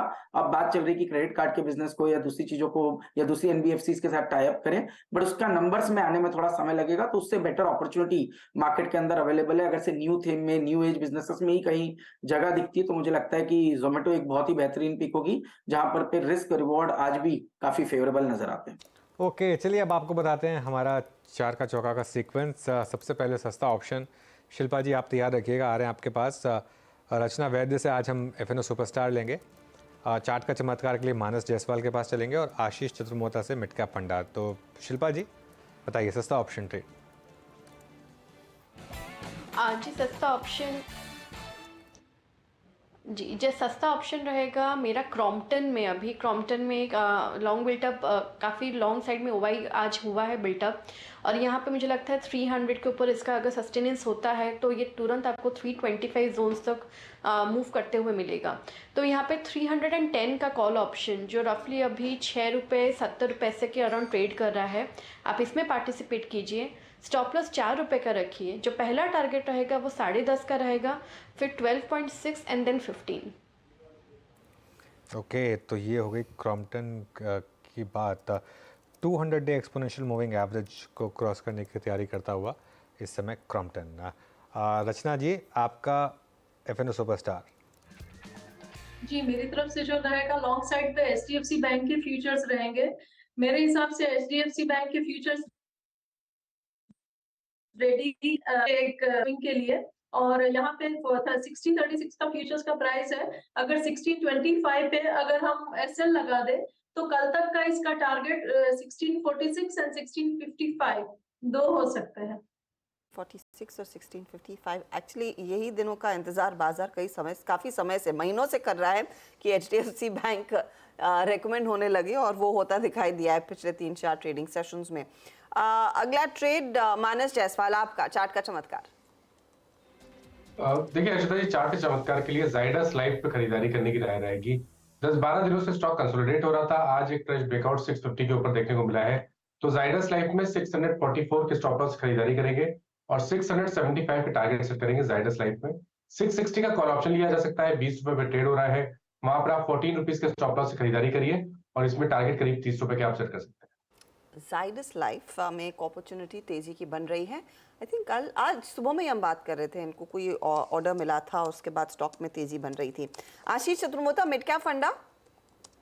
जी तो अर्चना, मुझे थोड़ा ध्यान नहीं रहा कि मिड कैप फंड मुझे देना है, वरना मैं जो हमने कमेंट्री की थी भारत डायनामिक्स की, उसके ऊपर उसको मैं इसमें कवर करता। तो हमें काफी पसंद है because of strong order book, revenue visibility और ऑपरेटिंग मार्जिन लेवल्स की हमने चर्चा की। 1200-1250 पे अच्छा सपोर्ट है और 1500 तक की जगह है। बट क्योंकि इस पे एक डिस्कशन हो गया, तो एक स्टॉक जो और हम बात करेंगे और जिसकी हम पहले भी चर्चा कर चुके हैं, वो है KI इंडस्ट्रीज। डिस्क्लोजर है कि स्टॉक हमारे पोर्टफोलियो में काफी समय से बना हुआ और एक बहुत ही बेहतरीन परफॉर्मेंस स्टॉक दिखाया जा रहा है। ऑलमोस्ट 8% का केबल एंड वायर सेगमेंट के अंदर में इनका मार्केट शेयर है और जिस तरह से एक्सपोर्ट पे फोकस कर रहे हैं तो एक्सपोर्ट आने वाले समय में करीब 20% का कंट्रीब्यूशन करेगा। रिटेल के अंदर में ये मार्जिन 11-11.5% की बनाते हैं और जो कि 46-47% बिजनेस है। और क्योंकि जिस तरह से केपेक्स, मैन्युफैक्चरिंग, रियल एस्टेट में रिकवरी है, उसका बेनिफिट इस कंपनी को मिलेगा और इसको ध्यान में रखते हुए कंपनी 400 करोड़ का केपेक्स ये साल कर रही है, अगले साल करीब 350 करोड़ का केपेक्स करेगी और मोस्टली ये केपेक्स इंटरनल अप्रूवल के थ्रू हो रहा है। इस सबको ध्यान में रखते हुए मुझे लगता है कि एक बहुत ही अच्छा परफॉर्मेंस करंट लेवल से भी केईआई के अंदर में देखने को नजर आ सकता है। टेक्निकली एक बड़ा ब्रेकआउट वीकली मंथली चार्ट्स पर हुआ है और सपोर्ट है 2950 पे। ये सपोर्ट लेवल अगर से स्टॉक मेंटेन रखता है तो 3400 रुपए तक के टेक्निकल लेवल अपसाइड जो है वो मुझे लगता है कि ये इंडस्ट्रीज के अंदर देखने को नजर आ सकती है। ओके, तो ये फिलहाल केईआई इंडस्ट्रीज की बात हो रही है मिड कैप फंडा के तौर पर, वरना बीडीएल भी एक अपॉर्चुनिटी है। सारे ट्रेड्स मैं आपके सामने पेश कर रही हूँ। पहला ट्रेड जो सस्ता ऑप्शन शिल्पा जी ने दिया वो है क्रॉम्पटन का। 310 का कॉल लेने की सलाह है, 6 रुपये 70 पैसे पर है, 10 रुपये 50 पैसे, फिर 12 रुपये 60 पैसे के लिए एक मौका तेजी का, 4 का स्टॉप लॉस लगाइएगा। रचना ने पिक किया है बिग बॉय HDFC बैंक, 1646 1655 की तैयारी कर रहा है। देखिए स्टॉक आधा % ऊपर, 1625 पर आप जरूर स्टॉप लॉस लगाइएगा। अब आप लेकर आइए जाइडस लाइफ का ट्रेड जो मानस ने पिक किया है। टारगेट 675 दिया, 644 के आसपास दरअसल स्टॉप लॉस लगेगा और केईआई इंडस्ट्रीज पर आशीष चतुर्मोता बुलिश है, 3400 का टारगेट वो दे रहे हैं। ये स्टॉक भी आज 4% ऊपर। अच्छा, एक ट्रेड जो काफ़ी दिनों बाद तेज़ी में है वो आपकी स्क्रीन पर लेकर आते हैं। SBI कार्ड चार्ट आज का देखेंगे तो ये स्टॉक दरअसल अच्छी खासी तेज़ी में OI एडिशन भी देखने को मिल रहा है।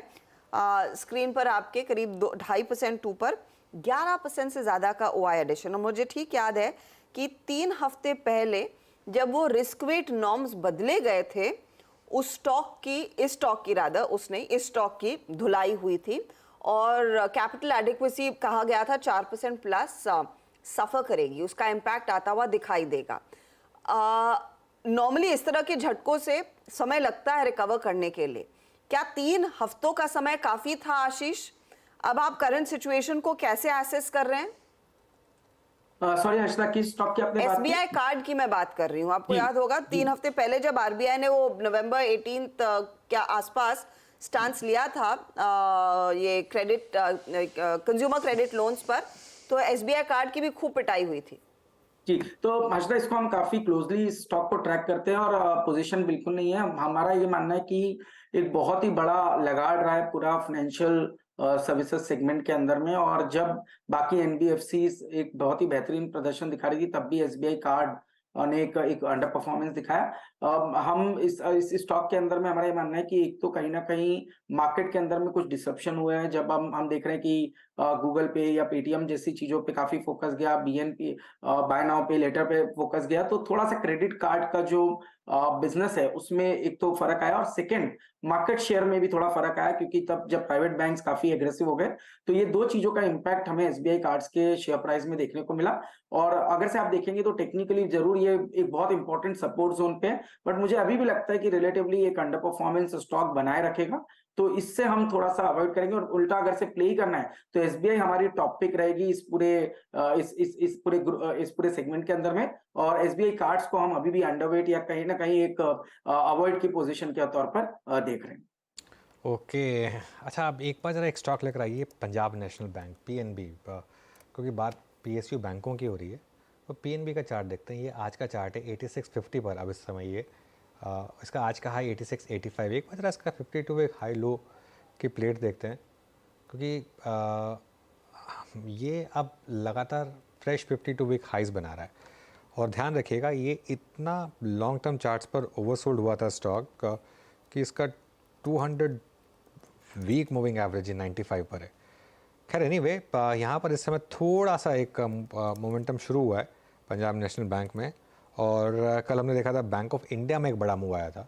ये देखिए 1 महीने का चार्ट 13%, 3 महीने 30%। गाबा सर, यहाँ पर फ्रेश अप मूव दिख रहा है क्या पंजाब नेशनल बैंक में? बिल्कुल दिखता है, 86 पे ट्रेड कर रहा है लेकिन इसका जो नजरिया थोड़ा लंबा होना चाहिए। 80 से मेरा टारगेट है करीब 100, यहाँ से मतलब 14 रुपीज अब भी पॉसिबल है। स्टॉप थोड़ा डीप होगा या अगर टाइट करना है तो 85 का स्टॉप लगा चले, लेकिन थोड़ा स्पेस देना पड़ेगा एक्सपेंशन कॉन्ट्रेक्शन के लिए। आहिस्ता आहिस्ता करके लगता है 100 एक नेक्स्ट लॉजिकल टेक्निकल टारगेट वहां तक जाना चाहिए। Yes, Punjab National Bank it's a pull strong, pull swing कह सकते हैं, 2 4 3 में 5-6 हफ्ते के लिए it's a good pick. Okay, तो पंजाब नेशनल बैंक और पीएसयू बैंकों में हमने देखा है काफ़ी ज़्यादा तेज़ी, काफ़ी एक्शन देखने को मिला भी है। अच्छा, निफ्टी 45 पॉइंट्स नीचे, लेकिन निफ्टी बैंक स्टेडी है। सुबह में हम बातचीत कर रहे थे एविएशन कंपनियों की, एक बार इंटरग्लोब एविएशन देख लेते हैं क्योंकि ये थोड़ा सा ट्रेंड अपना मजबूत करके बैठा है। और दूसरी तरफ स्पाइस जेट भी करीब 20% के अपर सर्किट पर आया। याद रखिएगा 11 तारीख यानी कि अगले हफ्ते स्पाइस जेट की बोर्ड बैठक होगी फंड रेज को लेकर, और वो स्टॉक अभी भी टॉप ट्रेडेड काउंटर्स में शामिल है। होनासा दूसरी तरफ आज फिर दूसरा सत्र वॉलेटिलिटी का 390 के आसपास ट्रेड। आशीष चतुर्मोता, ये होनासा पर कोई व्यू है क्या? लिस्टिंग के बाद volatility in the last 3 days खूब देखी गई। तो थोड़ा सा अभी वेट एंड वॉच में ही रखना चाहिए इसको, और कोई क्लैरिटी भी ऐसी इमर्ज नहीं हो रही है। तो मेरे हिसाब से मैं एक न्यूज पढ़ रहा था जिसके अंदर में बात चल रही थी कि काफी अभी इन्वेंट्री जो है डिस्ट्रीब्यूटर्स के पास काफी लंबी पड़ी। जनरली 30 डेज की इन्वेंट्री होती है इसके इनके प्रोडक्ट्स के, उसमें ये इन्वेंट्री लेवल काफी ज्यादा है। तो ये मुझे लगता है कि थोड़ा सा अब इसको समय देना चाहिए, और नई लिस्टिंग भी है तो कोई बड़े फॉर्मेशंस भी हमें चार्ट्स पे नजर नहीं आते। और जहां तक के नंबर्स का सवाल है तो मुझे लगता है कि कंजम्पशन प्ले में ही काफी दूसरे नाम है जहां पर पे इंटरेस्टिंग ट्रेंड बन रहे, तो उन पे फोकस रखना चाहिए। और होनासा पे तो अभी हमारा इस समय पे एक वेट एंड वॉच का अप्रोच इस समय रहेगा। ओके, वेट एंड वॉच का ही अप्रोच रहेगा होनासा में इस समय। तो ये हो गई इस समय की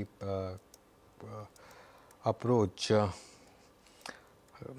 एक तो और स्टॉक देखते हैं, एक बार ग्लेनमार्क। कल भी पिक हुआ था ग्लेनमार्क, आज सुबह भी पिक हुआ था ग्लेनमार्क। यहाँ पर मोमेंटम काफ़ी अच्छा है ग्लेनमार्क। मानस, इस पर एक फॉलोअप हो जाए ग्लेनमार्क में।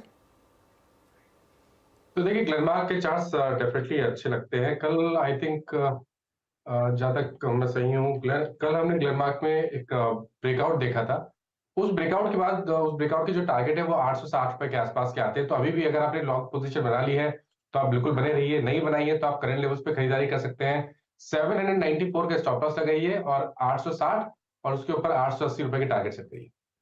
ओके, ठीक है ग्लेनमार्क। अच्छा, एक बार वो शिल्पा जी की कॉल देखते हैं, वो क्रॉम्पटन वाली 310 की कॉल जो थी, अब वो 8 रुपये 25 पैसे पे आई। मेरे ख्याल से जब वो सजेस्ट की गई थी तो 660 के करीब था उसका रेट। फ्रेश इंटरडे हाई लगाया उस स्टॉक ने इस समय।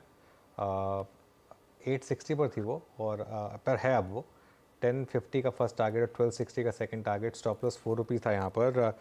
शिल्पा जी, स्टॉप लॉस रिवाइज करना है यहाँ पर?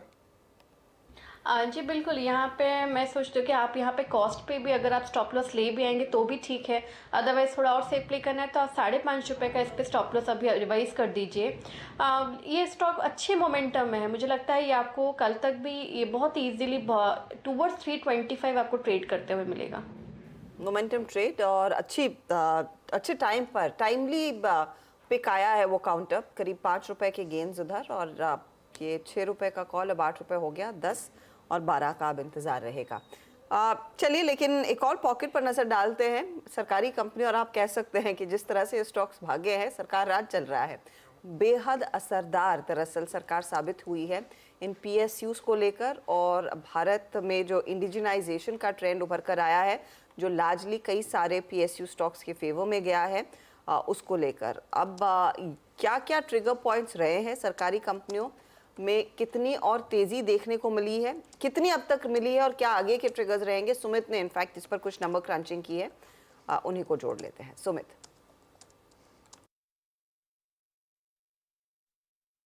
आमतौर पे हम बातचीत करते हैं कि देश के बड़े कॉर्पोरेट घरानों में से किस घराने में सबसे ज्यादा रिटर्न दिया, लेकिन 2023 में ये सिचुएशन कुछ और पलटते हुए दिखाई पड़ी। दरअसल इस बार ये बाजार की सरकार जो है वो खुद सरकार बनते हुए दिखाई पड़ी है।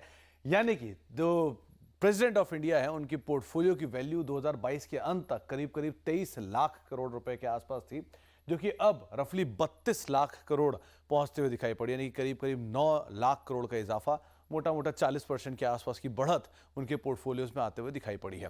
दरअसल प्रेसिडेंट ऑफ इंडिया की करीब 80 कंपनियों के अंदर हिस्सेदारी है और ये छोटी बड़ी हिस्सेदारी के तौर पर वो होल्ड करते हैं डायरेक्टली इनडायरेक्टली के तौर पे।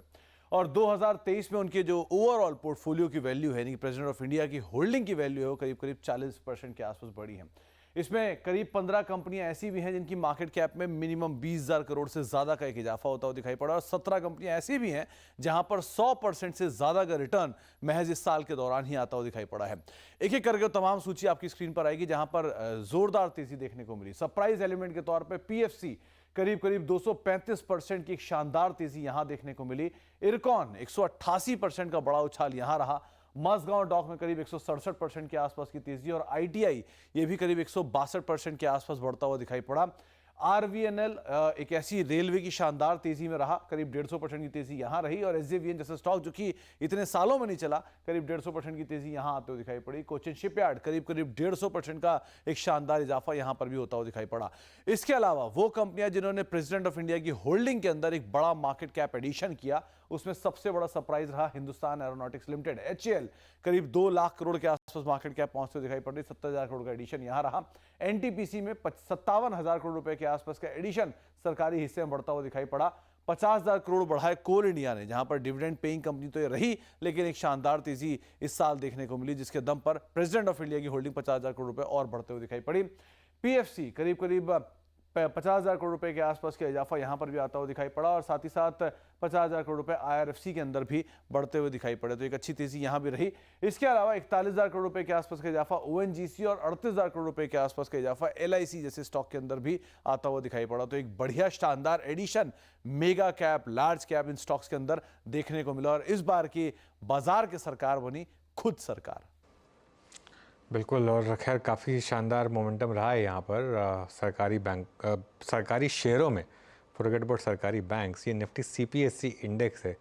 आप एक काम करिए, इस निफ्टी CPSE इंडेक्स का ही एक 2 हफ्ते का चार्ट दिखा दीजिए, कितना मोमेंटम है मार्केट में, इसी से पता चल जाएगा। और ये देखिए, ये 14 डेज चार्ट है और 10% के मूव सिर्फ लास्ट के 2 हफ्ते में यहाँ पे आए हैं। इस तरीके का मोमेंटम आपको दिखाई देगा। चलिए बात करते हैं अब मार्केट बिग वॉइसेस में कुछ सेक्टर्स की, ओवरऑल मार्केट्स की और कुछ बड़े शेयर्स की। हमारे साथ मार्केट एक्सपर्ट मेहरबून ईरानी जुड़ गए हैं। मेहरबून जी, गुड आफ्टरनून। पहले शुरुआत करते हैं इस स्पेस से जहां सबसे ज़्यादा पैसा बन रहा है, सरकारी शेयर्स, चाहे बैंक्स हों, चाहे आपके डिफेंस हो, चाहे रेलवे हो, हर जगह पैसा बन रहा है। जिस भी सरकारी स्टॉक में पैसा डाला उसमें आपका पैसा ज़बरदस्त तरीके से रिटर्न दे रहा है आपको। क्या हो रहा है यहाँ पर और क्या अभी भी यहाँ पर पैसा बनेगा? आई थिंक अनुज, जो थीम थी, आई थिंक पब्लिक सेक्टर के बारे में पीपल सडनली रियलाइज कर दिया था कि अंडर वैल्यूड है and people are not buying into it, number 1। Number 2, इसमें पब्लिक सेक्टर की बात करो तो there is a sector called defence, और डिफेंस में जो आई थिंक एप्रिसिएशन हुआ वाज अनबिलीवेबल।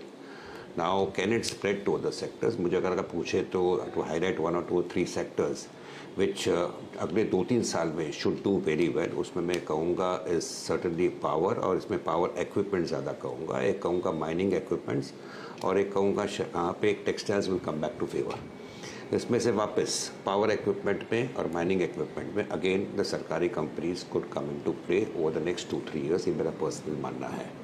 आई थिंक जो इलेक्शन हो गया था उसके बाद मेरा पर्सनल व्यू है कि मार्केट ने पूरा जोर जोर से जो खरीदा है शेयर्स को, ओवरऑल जो मूड पॉजिटिव, कंप्लीट पॉजिटिव हो गया है।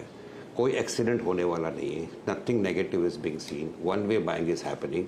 और मेरा पर्सनल व्यू है कि डिस्पाइट ऑल दिस थोड़े से माइनर करेक्शंस होते जाएंगे।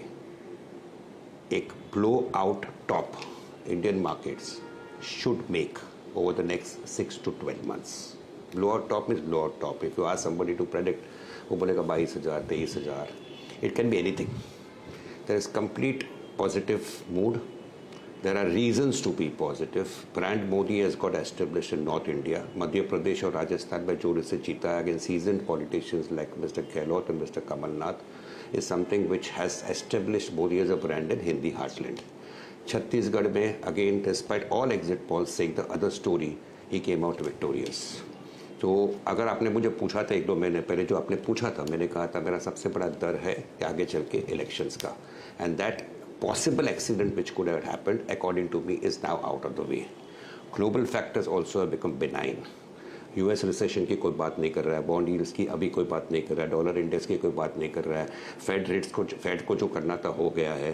सो oil, despite all the geopolitical problems, oil is remaining maybe at around 70 to 80 levels, brent की बात कर रहा हूँ. So why should one think negative? जिसने भी बेचा है उसको पछतावा हो रहा है, मुझे भी हो रहा है, मैं एडमिट कर रहा हूँ, लोग एडमिट नहीं करते अनुज जी. मैंने भी थोड़ा हल्का किया था अपना पोजीशन और पछतावा हो रहा है. सो आई पर्सनली फील कि I don't want to do any more premature selling. जैसे मैंने कहा था 6 से 12 महीने में I see a blow out top for the Indian markets, और ये शायद 6 महीने में भी हो सकता है as and when the US fed starts cutting rates. So there is a reason to be positive. PSU stocks according to me will remain in favor. Defense sector के stocks have outperformed the entire market by a wide margin. तो अभी क्या outperform करेगा is difficult to state, but मेरा view रहेगा power equipment, mining equipment and textiles. इसके जो power equipment and mining equipment, people can go and buy whatever they want to buy among the PSU stocks. Okay ठीक है, तो ये बात हो गई पावर की, सॉरी PSUs की. अब मैं आ रहा था पावर पे. आपने हल्का सा मेंशन कर दिया, लेकिन पावर में क्या पिक करेंगे? आज टाटा पावर 12% ऊपर है, यही पिक होगी या NTPC, पावर ग्रिड या फिर पावर फाइनेंस टाइप के स्टॉक्स, यहाँ पर क्या पिक्स होंगी? आई थिंक मैं पावर जनरेशन से साइड में होके I would go into the power equipment companies. Power finance भी अच्छे हैं.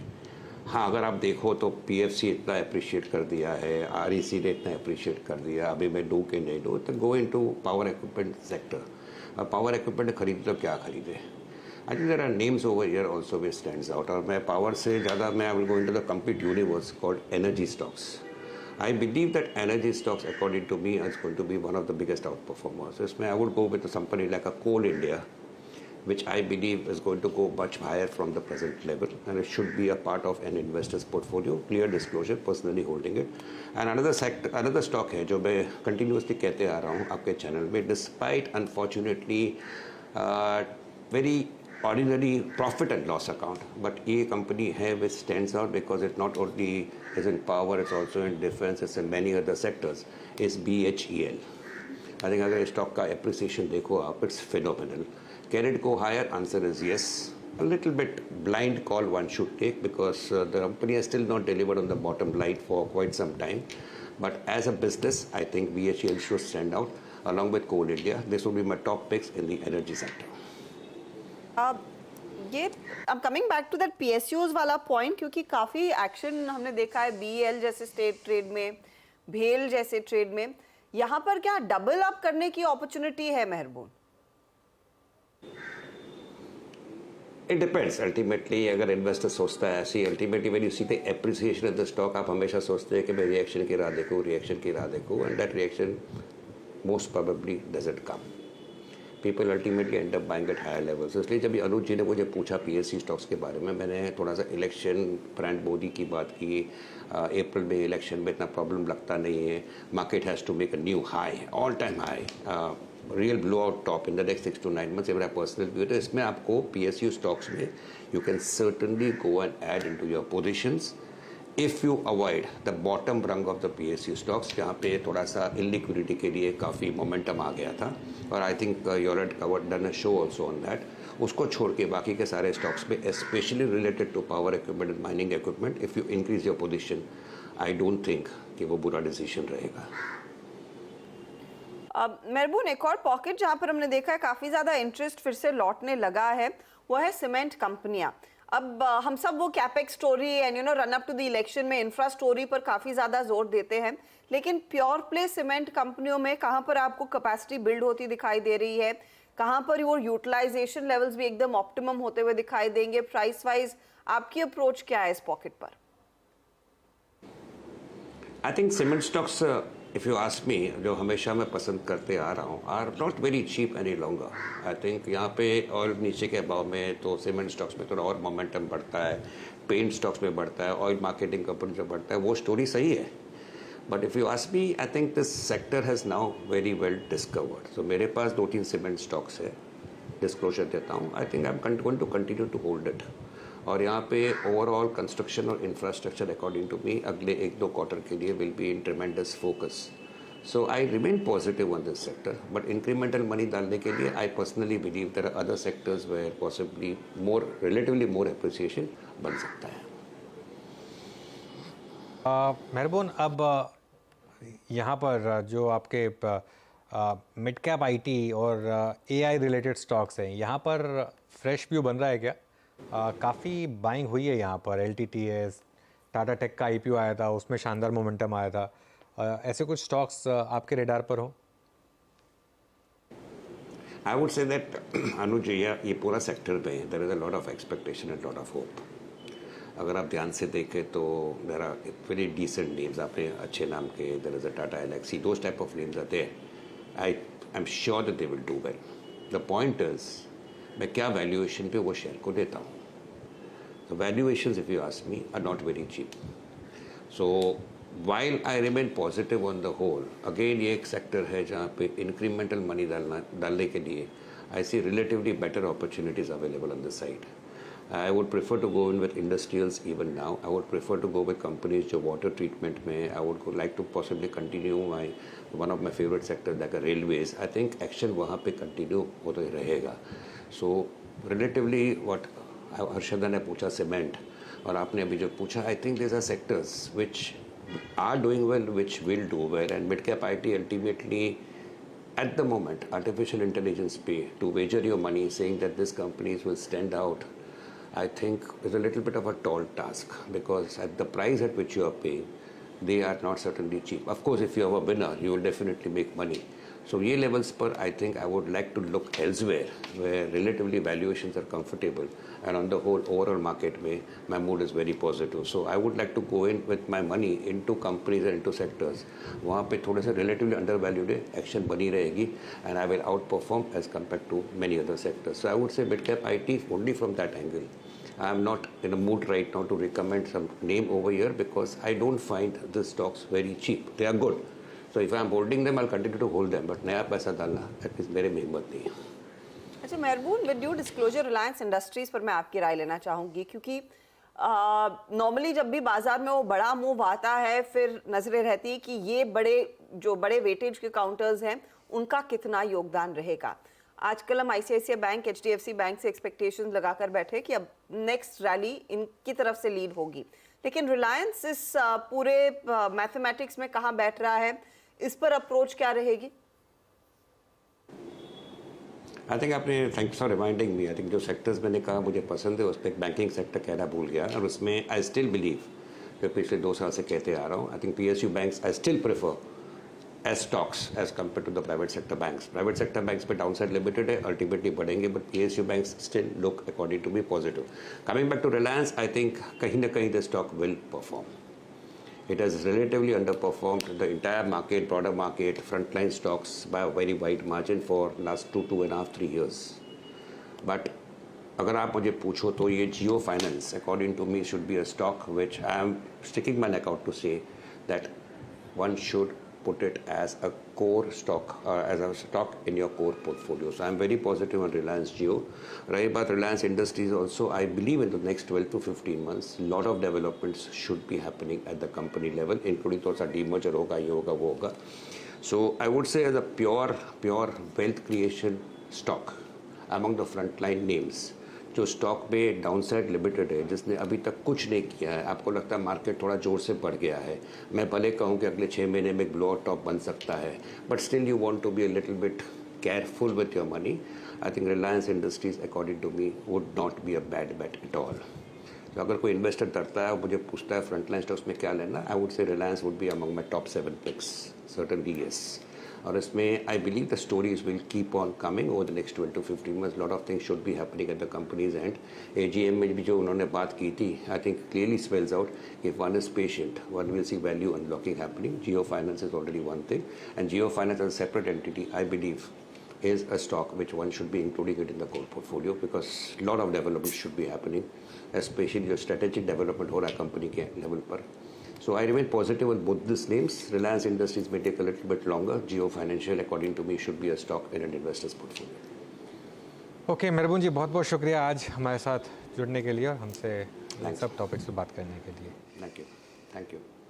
चलिए कुछ और स्टॉक्स की बात करते हैं. एक बार BHEL लेकर आइए. अगेन ये पूरी स्पेस में कुछ शानदार मूव्स आ रहे हैं. 9 सितंबर को BHEL भी हमने स्पॉटलाइट में स्पॉट किया था, तब 145 का रेट था आज तक, और अब 182, तो मतलब वहाँ से आप देखिए किस लेवल की बाइंग आई है।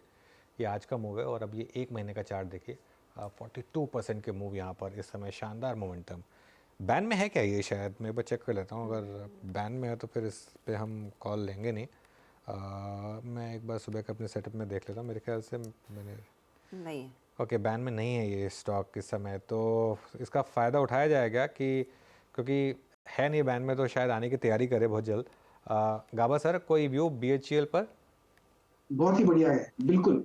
इनफैक्ट जो BHEL का जो चार्ट है उसके हिसाब से लगता है कि अगर हाई टाइम फ्रेम चार्ट देखें तो यहाँ से और भी तेजी बाकी है और हायर जोन मिल सकते हैं। ट्रेड कर रहा है 394।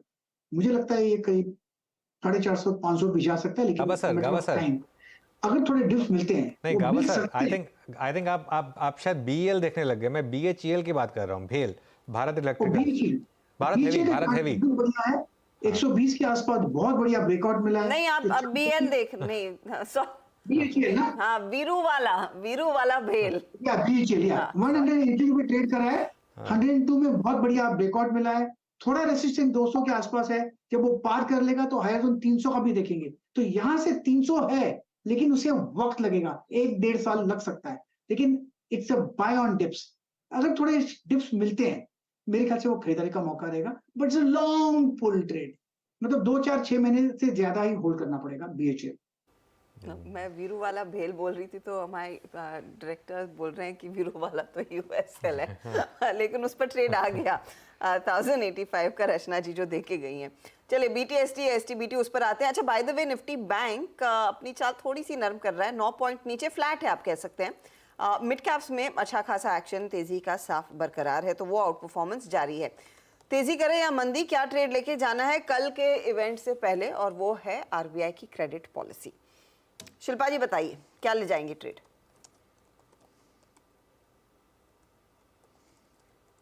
शिल्पा जी आप तो म्यूट पर हैं।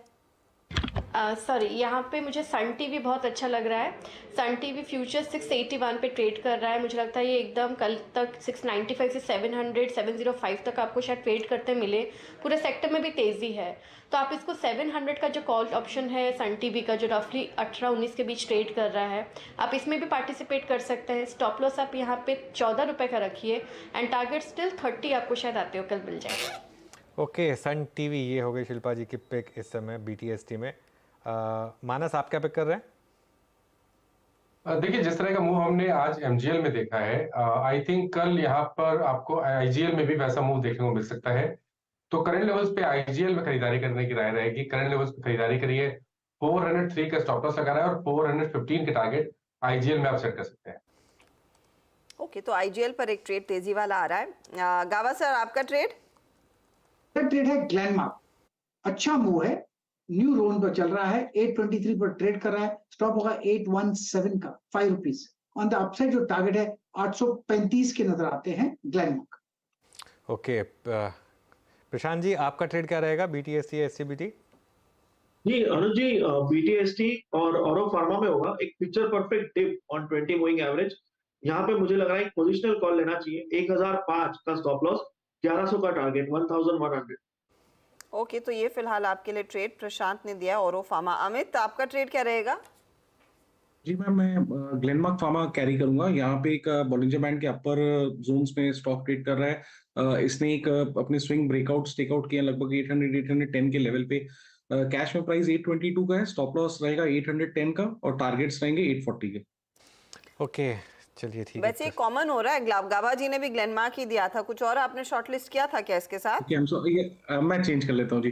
टाटा कम्युनिकेशन मेरे को बहुत अच्छा लग रहा है। टाटा कम्युनिकेशन भी अच्छा देखे तो इसने अच्छा खासा एक बेस बनाया है, और अगर इसका ओपन इंटरेस्ट का डेटा देखे तो वहां पे आज शॉर्ट कवरिंग हम देख रहे हैं। 1706 का इसका प्राइस है, 1690 का स्टॉप लॉस रहेगा और 1740 से 1750 के टारगेट्स। ओके, तो टाटा कॉम, और टाटा कॉम में भी अच्छा खासा मोमेंटम देखने को मिला है। तो ये आपके लिए कुछ स्टॉक्स जो आइडेंटिफाई हुए हैं जहां पर तेजी की पोजीशंस आप लेकर जाएंगे तो बेस्ट है। अच्छा, लास्ट आवर में कुछ ट्रेड्स जो पिकअप कर रहे हैं, L&T वैसे आज थोड़ा सा ड्रैग कर रहा था, लेकिन वहां पर थोड़ा सा मूव आ रहा है तेजी की तरफ। आयशर मोटर 1% ऊपर ही जाकर टिकेगा। SBI लाइफ, HDFC लाइफ जैसे काउंटर्स में भी थोड़ा बहुत ट्रैक्शन देखने को मिल रहा है। इस पर अमित कोई ट्रेड HDFC SBI लाइफ? जी मैम, एक सेकेंड। SBI लाइफ का अगर हम स्ट्रक्चर देखें तो 1 सेकेंड मैम, मेरा डेटा लोड नहीं है। SBI लाइफ ने अपनी गेन्स गिव अप कर दिया मॉर्निंग सेशन से, तो इसको मैं एक बार अवॉइड करूंगा। मेरे को लगता है हल्का सा डिप आएगा, 1450 1445 के लेवल पे आ जाए तो रिस्क रिवॉर्ड यहाँ पे फेवरेबल रहेगा। For the time being it's avoid, because इसने अपनी सारी मॉर्निंग गेन्स गिव अप कर दी है, देयर इज नो स्ट्रेंथ। अगर हम HDFC लाइफ देखें तो दैट इज बेटर प्लेस 10 डेमा पे, वहां से एक रिवर्सल दिखा रहा है। यहाँ पे एक 671 के स्टॉप लॉस के साथ पोजीशन बनाई जा सकती है for a target of 690 to 695। Okay, तो SBI लाइफ ज्यादा बेहतर है। मेरे ख्याल में राजेश पालविया भी SBI लाइफ की ही बात कर रहे थे कल के सत्र में। अच्छा चलिए, अब इंडेक्स का हाल देख लेते हैं और स्ट्रैटेजी क्या होनी चाहिए, कैरी करें नहीं कैरी करें, और तेजी या मंदी व्यू क्या है कंसिडरिंग कल इवेंट और आज एक्सपायरी का थोड़ा सा एक ओवरहैंग रहा था दिन भर के ट्रेड में। अनुज, क्या लग रहा है 2900 निफ्टी पर? मैं सिर्फ बहुत छोटी स्ट्रैटेजी रख रहा हूँ आज। उसका एक रीज़न ये भी है, मैं कल हूँ नहीं आज तक। मैं कल किसी काम से, ऑफिशियल काम से कल मैं दिल्ली जा रहा हूँ, तो इसके लिए मैं कल हूँगा नहीं। इवन तो कल पॉलिसी है, मैंने बहुत कोशिश की थी कि मैं उसको पोस्टपोन कर पाऊँ, पर नहीं कर पा रहा हूँ। तो इसके लिए थोड़ा सा कॉशियस रहना चाहिए पॉलिसी से पहले नॉर्मली। तो अगर आप एक अग्रेसिव ट्रेडर हैं तो आप भले ही लॉन्ग ले जाएं, और उसमें इशू ये है कि क्योंकि वैसे ही पॉलिसी मार्केट आवर्स में आनी है, तो आपके पास कोई gap up gap down policy की वजह से नहीं है। लेकिन अगर आप एक कंजर्वेटिव ट्रेडर हैं तो एक बार न्यूट्रल जाएं और कल पॉलिसी निकल जाए, उसके बाद एक ट्रेड ले लें, क्योंकि फिर पॉलिसी में किस तरीके मूव आता है वो डिपेंड करता है। लेकिन जो मेरी एक नॉर्मल बुद्धि कहती है ना कि पॉलिसी भी पॉजिटिव आएगी मार्केट की, क्योंकि मार्केट में हो क्या गया, अब मार्केट में एक बार चेन ऑफ इवेंट्स जो है ना वो बनते चले जाते हैं। पहले इलेक्शन रिजल्ट आया, उसके बाद क्रूड इस तरीके से गिरा, अब मुझे लग रहा है इवन ये भी पॉसिबल है, ये सब भी हो सकता है कि पॉलिसी भी मुझे लग रहा है कल पॉजिटिव आनी चाहिए, जिस तरीके से आज बैंक निफ्टी भी चल रहा है उस तरीके से। जब पॉजिटिव कहते हैं तो रेट्स को लेकर अभी भी स्टांस वैसा ही रहेगा, लेकिन कमेंट्री बदल सकती है। कमेंट्री थोड़ी सी बदल जाए और थोड़ी सी डविश हो जाए। बेसिकली पॉज तो आना है, ये तो हम सब मान के चल रहे हैं कि पॉज आना है, लेकिन डविश पॉज आ जाए instead of hawkish pause. I think ये इंपॉर्टेंट होगा। तो कुछ ज़्यादा अच्छी चीज़ें कही जाए जब हम डविश कहते हैं कि इकोनॉमी की हालत और सुधर गई है, इन्फ्लेशन बेहद नियंत्रण में आ रहा है, GDP आउटलुक को लेकर कुछ स्टांस और अग्रेसिव हो जाए, ये सारी चीज़ें होंगी जिस पर बाजार की नज़रें बनी रहेंगी। और ऑफ कोर्स रिस्क वेट्स पर अलग कुछ आता है तो वो बात अलग है। अच्छा, NHPC फटाफट से आपके सामने लेकर आएंगे स्क्रीन पर। कल आपको याद होगा मैनेजमेंट से बात कर रहे थे और मैनेजमेंट ने कहा था कि 2027 तक ये डबल कर देंगे अपनी ओवरऑल कैपेसिटी। 14,000 मेगावाट की तैयारी हो रही है। आज स्टॉक 7% ऊपर। सरकारी कंपनियों में इसका भी अच्छा खासा योगदान रहा है। मानस, ट्रेड लिया है क्या NHPC में लेटली? देखिए, NHPC की जहां तक बात है, यहाँ पर ऑलरेडी हमने एक बड़ा मूव देख लिया है। स्टॉक ने आई थिंक 58.7 के आसपास ब्रेकआउट दिया था, जिसके टारगेट 65 के आसपास आते हैं। तो मैं नहीं समझता कि यहाँ पर फ्रेश खरीदारी करनी चाहिए, लेकिन अगर आपके पास लॉन्ग पोजीशन है तो क्योंकि कहीं पर रिवर्सल के साइन नहीं है तो आप बने रहिए। 62 रुपीज का स्टॉप लॉस लगाइए। तो ये फिलहाल आपके लिए ट्रेड 62 का स्टॉप लॉस लगाइए, होल्ड कीजिए। NHPC अकेला नहीं है इस मूव में, SJVN में भी करीब 8% तक के गेंस बनते दिखाई दिए हैं, तो वो काउंटर्स भी अच्छी खासी चमक दिखा रहे हैं। अच्छा, एक राय मैं गाबा साहब आपसे लेना चाहूंगी। बालकृष्ण इंडस्ट्रीज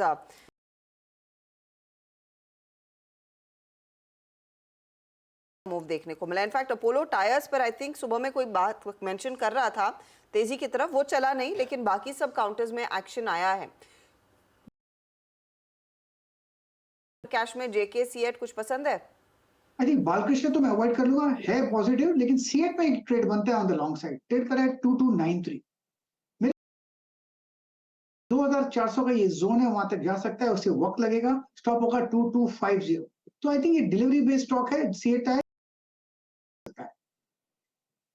ओके, तो CEAT पर ज्यादा ध्यान दीजिएगा, नहीं वहां पर पोटेंशियल ज्यादा बेहतर रिटर्न्स का साफ देखने को मिला है। ऑटो कंपनियों में आज जो पुल बैक जो आयशर ने लीड किया है मूव, अमित अगला पड़ाव आयशर के लिए क्या? इसमें एक अच्छा खासा हमने पुल बैक देखा अर्शिता मैम। स्टॉक अप में मुझे लगता है जो प्रीवियस इसका स्विंग आया था that is the minimum target 4200। Stop loss रहेगा 4040 का। अगर वो टेकआउट हो जाता है फिर ज्यादा तेजी यहाँ पे अनफोल्ड करेगी। ओके, चलिए, तो ये इस समय आयशर मोटर्स निफ्टी में रिकवरी आई एकदम से। अब ये 3 PM मूव था या नहीं ये पता नहीं। 20,917 पर आए हम, और एक बार 2900 की कॉल देख लीजिए, उससे पता चल जाएगा। नहीं, 2 रुपये पर ही है, तो इसका मतलब अभी तो मार्केट को ज़्यादा इसमें भरोसा है नहीं, क्योंकि अभी 12 मिनट बचे हैं, और अगर ज़्यादा weighted volume weighted average price लिया जाएगा तो 20,902 के आसपास ही एक एक्सपायरी होने के चांसेस यहाँ पर लग रहे हैं। प्रशांत जी, कोई प्रीएम्प्टिव ट्रेड आई दिमाग में आपके? मैं आजकल ध्यान रखता हूँ आपकी प्रीएम्प्टिव ट्रेड का। जी अनुज जी, मैं जैसा आपने कल कहा कि पॉलिसी थोड़ा वेट करना चाहिए, एक बार इवेंट हो जाए फिर क्लैरिटी बेटर होगी, तो मुझे लग रहा है थोड़ा वेट करना बेहतर होगा। बट अगर निफ्टी करीबन 20,940 स्पॉट में क्रॉस कर जाए, मुझे लग रहा है बहुत स्ट्रॉन्ग शॉर्ट कवरिंग आ सकती है, तो मेरे हिसाब से ये कल ही होगा का इंतजार। और 2940 के लेवल पर आप ध्यान रखिएगा, वो क्रॉस हो जाए तो शायद मोमेंटम और जोर पकड़ेगा। ऐसा कोई खास लेवल निफ्टी बैंक के लिए भी है क्या? निफ्टी बैंक के लिए जो फ्यूचर्स में परसों हाई बनाए 47,500, ये मेरे लिए एक बहुत अहम लेवल होगा। वहां तक हम जा सकते हैं, बट बड़ी तेजी तब आएगी अगर हम उस लेवल को क्रॉस करें। वो एक बहुत बड़ा रेजिस्टेंस बन चुका है। 47,500 का इंतजार। देखते हैं, कल की कमेंट्री ऐसी मजबूत और कड़क आए कि वो लेवल्स भी शायद ब्रीच हो जाए, लेकिन वो कल का कल ही देखेंगे। जाते जाते power grid, Adani port, UltraTech, Ayesha, Titan और ग्रासिम, ये और कुछ काउंटर्स हैं जहां पर तेजी की पोजीशंस बनी हैं।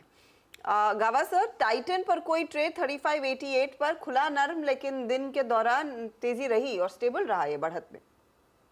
ये स्टेबल तो रहा, अप मूव ऑन है डेफिनेटली। आई थिंक 3589 3589 पर ट्रेड कर रहा है, स्टॉप होगा करीब 356070। बस मेरे ख्याल से पॉसिबल है कि 3700 3650 ये एक बेटर ट्रेड है। 3650 एक बेहतर लेवल रहेगा। 3650 I think yes it can go there. 3650 की तरफ अटेम्प्ट कर सकता है टाइटन अपनी चाल को और मजबूत करने के लिए। अच्छा, बाय द वे अपडेट आपके लिए लेकर आते हैं बैन वाला। तो बैन में कल आपको याद होगा सेल जुड़ा था, और फिर कल कुछ और पोजीशंस आ सकती है बैन में। एक तो बलरामपुर चीनी 155% की पोजीशंस यहाँ पर आ खड़ी हुई हैं, तो इसके पूरे चांसेस हैं। और नैल्को के भी पूरे चांसेस दिख रहे हैं बैन में जाने के, वहाँ पर 102% तक के पोजीशंस आती हुई दिखाई देंगे। तो धीरे धीरे करके वो बैन की लिस्ट भी कुछ बढ़ती हुई दिखाई देने लगी है। एक दो और ट्रेड्स, इनफैक्ट एमसीएक्स का हमने जिक्र किया था। मानस, लेवल क्या कहा था आपने, और आज से कल तक कैरी करना है या नहीं?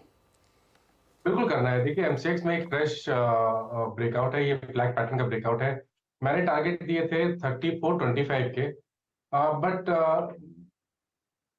ओके जी 3425 के टारगेट दिए, तो वो अभी भी टारगेट इंटैक्ट है। आई थिंक करंट लेवल्स पे भी आप खरीदारी कर सकते हैं। आपके पास लॉन्ग पोजीशन है तो बने रहिए। स्टॉप लॉस अब आप अगर आप खरीदारी कर रहे हैं तो 3240 का रखिए।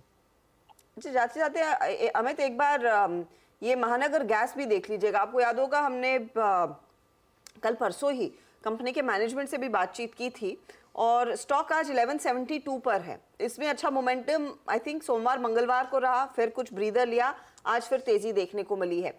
ट्रेंड तो है इसमें तेजी का, लेकिन बीच बीच में ब्रेक्स ले रहा है। जी मैम, अगर देखा जाए तो एक क्रूशियल रेजिस्टेंस 1150 का इसने क्रॉस किया स्टॉक ने। करंटली अगर देखा जाए तो स्ट्रक्चर काफी पॉजिटिव है, थोड़ा सा एक्सटेंडेड हो गया, इसलिए फ्रेश पोजीशन बनानी मुश्किल है। डिप पे जरूर बाय करेंगे, लेकिन अगर किसी की ऑलरेडी पोजीशन है तो एक 1145 का स्टॉप लॉस रखें। कैश लेवल्स 1164 के, मुझे लगता है 1200 तक के टारगेट्स आ जाएंगे फ्रेश पोजीशन के लिए, लेकिन डिप का जरूर इंतजार करें। ओके, फ्रेश पोजीशन के लिए डिप का जरूर इंतजार करें, ये इस समय एक व्यू। अच्छा, बैंक का अपडेट ले लिया क्या हमने आज तक? हाँ, बलरामपुर चीनी और आपका ये नाल्को बैन में। हाँ, बलरामपुर चीनी और नाल्को की मुझे लग रहा है बलरामपुर जिस तरीके से यहाँ पर इवन रिकवरी में भी सेलिंग हुई वापस, कि थोड़ी सी तकलीफ तो है यहाँ पर क्लियरली। अच्छा, एक आध कैश मार्केट के शेयर्स देख लेते हैं, क्योंकि जहाँ पर काफ़ी इंटरेस्टिंग मूव्स आ रहे हैं उसमें पेटीएम वापस 19% डाउन हो गया। TV18 में आज अच्छी खासी प्रॉफिट टेकिंग आई, 7% ये स्टॉक गिरा। और उसके अलावा इरकॉन जो न्यूज़ बेस्ड था वहाँ पर थोड़ा सा एक मूव आया। SJVN और NHPC ये दोनों स्टॉक्स में अच्छा मोमेंटम आया। SJVN तो आई थिंक आशीष जी ने बोला भी था। और एक और स्टॉक जी एंटरटेनमेंट, जी में बहुत इंटरेस्टिंग हो रहा है, क्योंकि जी जिस दिन वीक था उसी दिन ये बैन में आया और उसी दिन इसने बॉटम बनाया। ये बहुत इंटरेस्टिंग मामला है क्योंकि उस दिन मुझे लग रहा है काफ़ी कॉल बिल्डअप भी हुआ था और बैन में आया स्टॉक वीक दिन, और उसके बाद से चल रहा है। मतलब नॉर्मली क्या होता है, नॉर्मली स्टॉक बैन में आने के बाद गिरता है, बट ये एक ऐसा स्टॉक है जो बैन में आने के बाद चला है। आप पिछले एक हफ्ते का चार्ट देखिए, बैन में आने के बाद इसमें उल्टा ज़्यादा मूव्स आए हैं। मानस, अब ये बैन में है तो इसमें ज़्यादा कुछ कर नहीं पाएंगे, लेकिन कैश में कोई स्ट्रैटेजी इस पर, जी पर? देखिए कैश में तो चार्ट्स काफी अच्छे लगते हैं। स्टॉक ने 200 मूविंग एवरेज के आसपास बॉटम बनाया था। अब क्योंकि एक फ्रेश ब्रेकआउट देखने को मिला है, तो अब नए टारगेट 287 के आसपास के रहेंगे, और आई थिंक करंट लेवल्स पे भी आप खरीदारी कर सकते हैं। कैश में 264 का स्टॉप लॉस जरूर लगाइए। ओके, तो ये जी एंटरटेनमेंट पर आपकी व्यू बनती दिखाई दे रही है। एक दो और ट्रेड्स, इंडस टावर का हम जिक्र कर रहे थे। इंडस टावर के साथ वोडाफोन आइडिया भी है, एक जो काउंटर थोड़ा सा चला है। प्रशांत, इंडस टावर में ट्रेड ये फ्लूक है या फिर कुछ सस्टेनेबल लगेगा? जी हर्षा जी, ये स्टॉक मैंने जब कुछ देर पहले ट्रैक किया था तो ऑलमोस्ट 195, बिल्कुल वहीं पे 195 के रेजिस्टेंस पे अटक रहा है। मुझे लग रहा है अगर फ्रेश खरीदारी करनी है तो 195 196 के ऊपर कीजिए, क्योंकि ये रेजिस्टेंस एक बार नहीं, कम से कम 4 से 5 बार चल चुका है।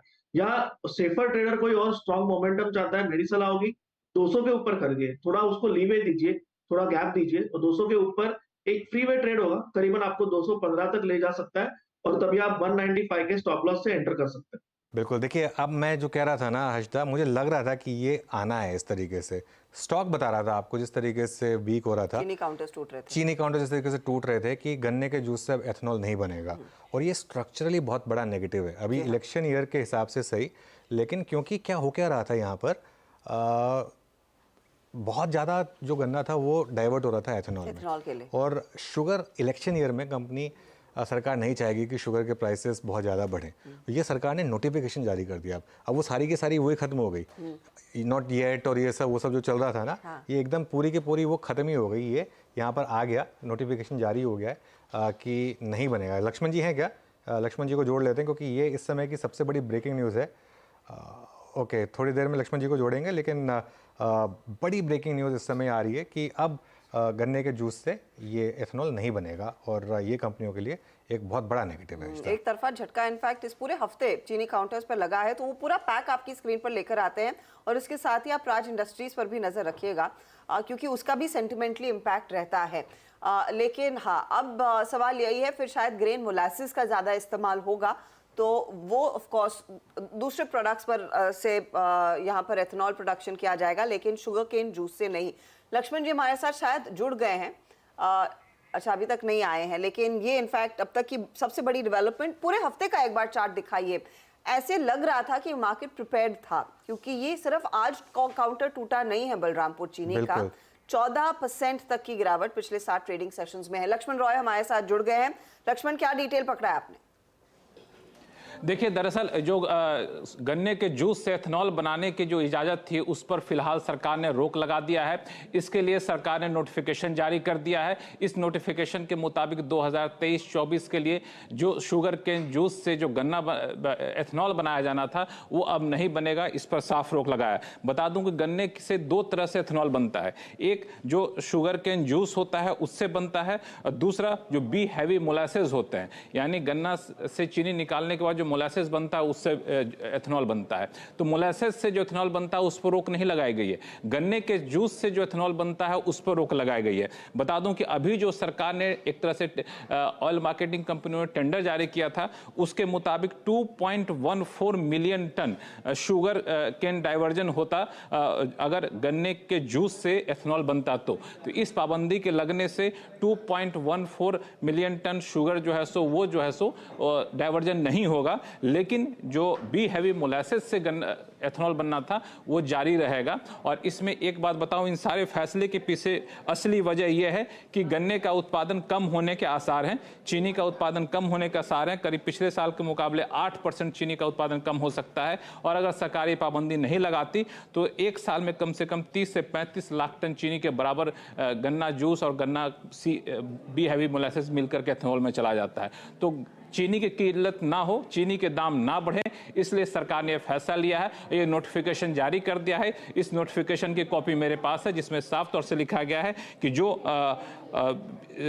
गन्ने के जूस से बनाया जाना है, जो शुगर मिल और डिस्टिलरी से जो भी शुगर कैन जूस डाइवर्ट होता था एथनॉल के लिए, वो अब नहीं होगा, इमीडिएट इफेक्ट से रोक दिया गया है।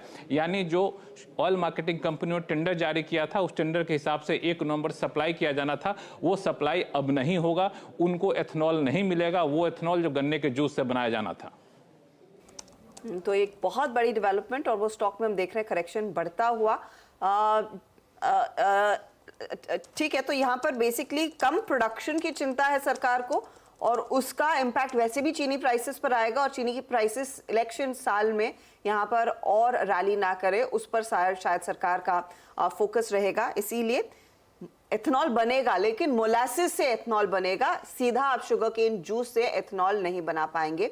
ये फिलहाल एक क्लियर कट क्लैरिफिकेशन सरकार बिल्कुल हर्षदा, 100%। और मैं मतलब कह रहा हूँ ना, मतलब मुझे सुबह वो जो क्लैरिफिकेशन आ रहा था ना, उसमें बिलीव नहीं था। उसमें भी साफ साफ लिखा था वैसे येट कि वो जो कि अब तक कोई डिसीजन नहीं लिया गया है। क्योंकि मेरी बात हुई थी डायरेक्टली जो शुगर कंपनीज हैं और उनके जो ओनर्स हैं, उनमें से 1-2 से बात हुई थी मेरी। उन्होंने मुझे तो ये तो बोला था कि बहुत टफ हो जाएगा अगर ऐसा हुआ तो ये तो अब नोटिफिकेशन आ गया क्लियरली, और ये बड़ा नेगेटिव। अब इसमें इशू क्या है, कितना प्राइस देना है। आप ये सोचिए, आप जैसे बोला 1 हफ्ते से गिर रहा है और अब बैन में भी आने की तैयारी है, कहीं ऐसा ना हो कि आज आप शॉर्ट करके जा रहे हैं, कल शॉर्ट कवरिंग आ जाए।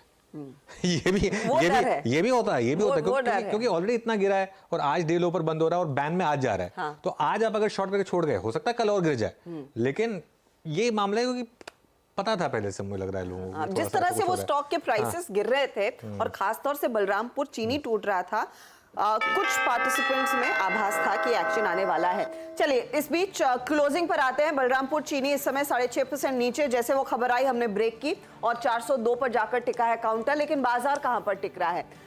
20,912 आज एक्सपायरी के दिन, हल्की सी मुनाफा वसूली, बहुत ही दायरे में बाजार ट्रेड करता हुआ 25 पॉइंट नीचे। निफ्टी बैंक का फ्लैट क्लोज 46,835 के आसपास ये जाकर टिका है। फटाफट से कुछ स्टॉक्स में मेंशन कर दूंगी। आज पावर कंपनियों में अच्छा खासा एक्शन था। Power Grid, NTPC, Tata Power, IEX जैसे काउंटर्स ने आउट परफॉर्म किया है आज। एमसीएक्स में अच्छी खासी तेजी बनती दिखाई दी। जाते जाते कॉनकॉर, एमजीएल भी आपके स्क्रीन पर लेकर आएंगे, क्योंकि ये कुछ स्टॉक्स थे जहां पर जबरदस्त खरीदारी हुई है। ऑफ कोर्स आज प्रेशर चीनी कंपनियों में कायम था, और साथ ही साथ पेटीएम आज का बड़ा एक्सीडेंट, जहां पर हमने देखा है शायद लो सर्किट के आसपास ही वो काउंटर जाकर टिका है। 18% का नुकसान इधर बनता दिखाई दिया। तो ये कुछ काउंटर्स थे जहां पर सबसे ज्यादा ट्रेड और सबसे ज्यादा चर्चा आज दिन के दौरान हुई है। आज का हीट मैप अब आपकी स्क्रीन पर लेकर आएंगे। चीनी कंपनियों का हाल आपके सामने। बलरामपुर चीनी, धामपुर, द्वारिकेश, उत्तम, अवध, इन सब में हमने देखा है दिन भर गिरावट थी, और गिरावट थोड़ी सी और बढ़ती हुई दिखाई दी थी क्लोजिंग बेल पर भी। बलरामपुर जैसे counters of course over the पूरे वीक, पिछले 7 ट्रेडिंग सेशंस का डेटा हम आपको दिखा रहे थे, 14% तक का नुकसान देखने को मिला। चलिए हीट मैप आपके लिए लेकर आते हैं और देखते हैं क्या तस्वीर है। तो कल जैसा ही हाल गिरने वाले काउंटर्स में आज भारती, क्योंकि वहां पर ऑफ कोर्स वो वॉगवन पिंकस का स्टेक सेल हो रहा है। HUL, Apollo hospital, ONGC, Tata steel, Infosys, LNT, ICICI bank जैसे काउंटर्स, रिलायंस जैसे काउंटर्स थोड़ी सी नरम साइड पर थे। तेजी अदानी पोर्ट में जारी है, काउंटर 2.5% ऊपर। पावर कंपनियों का मेंशन कर रही थी मैं। आज ऑटो काउंटर्स में आयशा, हीरो, मारुति जैसे काउंटर्स चले। आज कुछ फार्मा काउंटर्स में भी तेजी बनती दिखाई दी, जिसमें डॉक्टर रेड्डीज, सिप्ला, औरो फार्मा जैसे स्टॉक्स शामिल थे। तो ये है आपके लिए क्लोज 20,901 के आसपास, 36 पॉइंट नीचे इंडेक्स जाकर टिका है। लेकर आइए आप सीधा सौदा का अपडेट। आशीष और नीरज के बीच का मुकाबला, क्या सिचुएशन बनी? आशीष ने एयरकॉन शॉर्ट साइड पर रखा था, IDFC first bank short side पर रखा था। वो OFS और ऑफ कोर्स वॉबग के IDFC फर्स्ट के स्टेक सेल के बीच। JTL, BEL तेजी वाले साइड पर। पेटीएम को बड़ा झटका लगा, वो हम देख रहे हैं। नीरज की टीम में शामिल था। पावर ग्रिड, केफिन और IOC तेजी वाले काउंटर्स रहे। ओके, चलिए फिर कल पॉलिसी डे और कल फ्राइडे, तो कल वापस मिलेंगे। अभी के लिए हर्षदा और मुझे दीजिए इजाज़त, और बने रहिए CNBC आवाज़ के साथ। नमस्कार।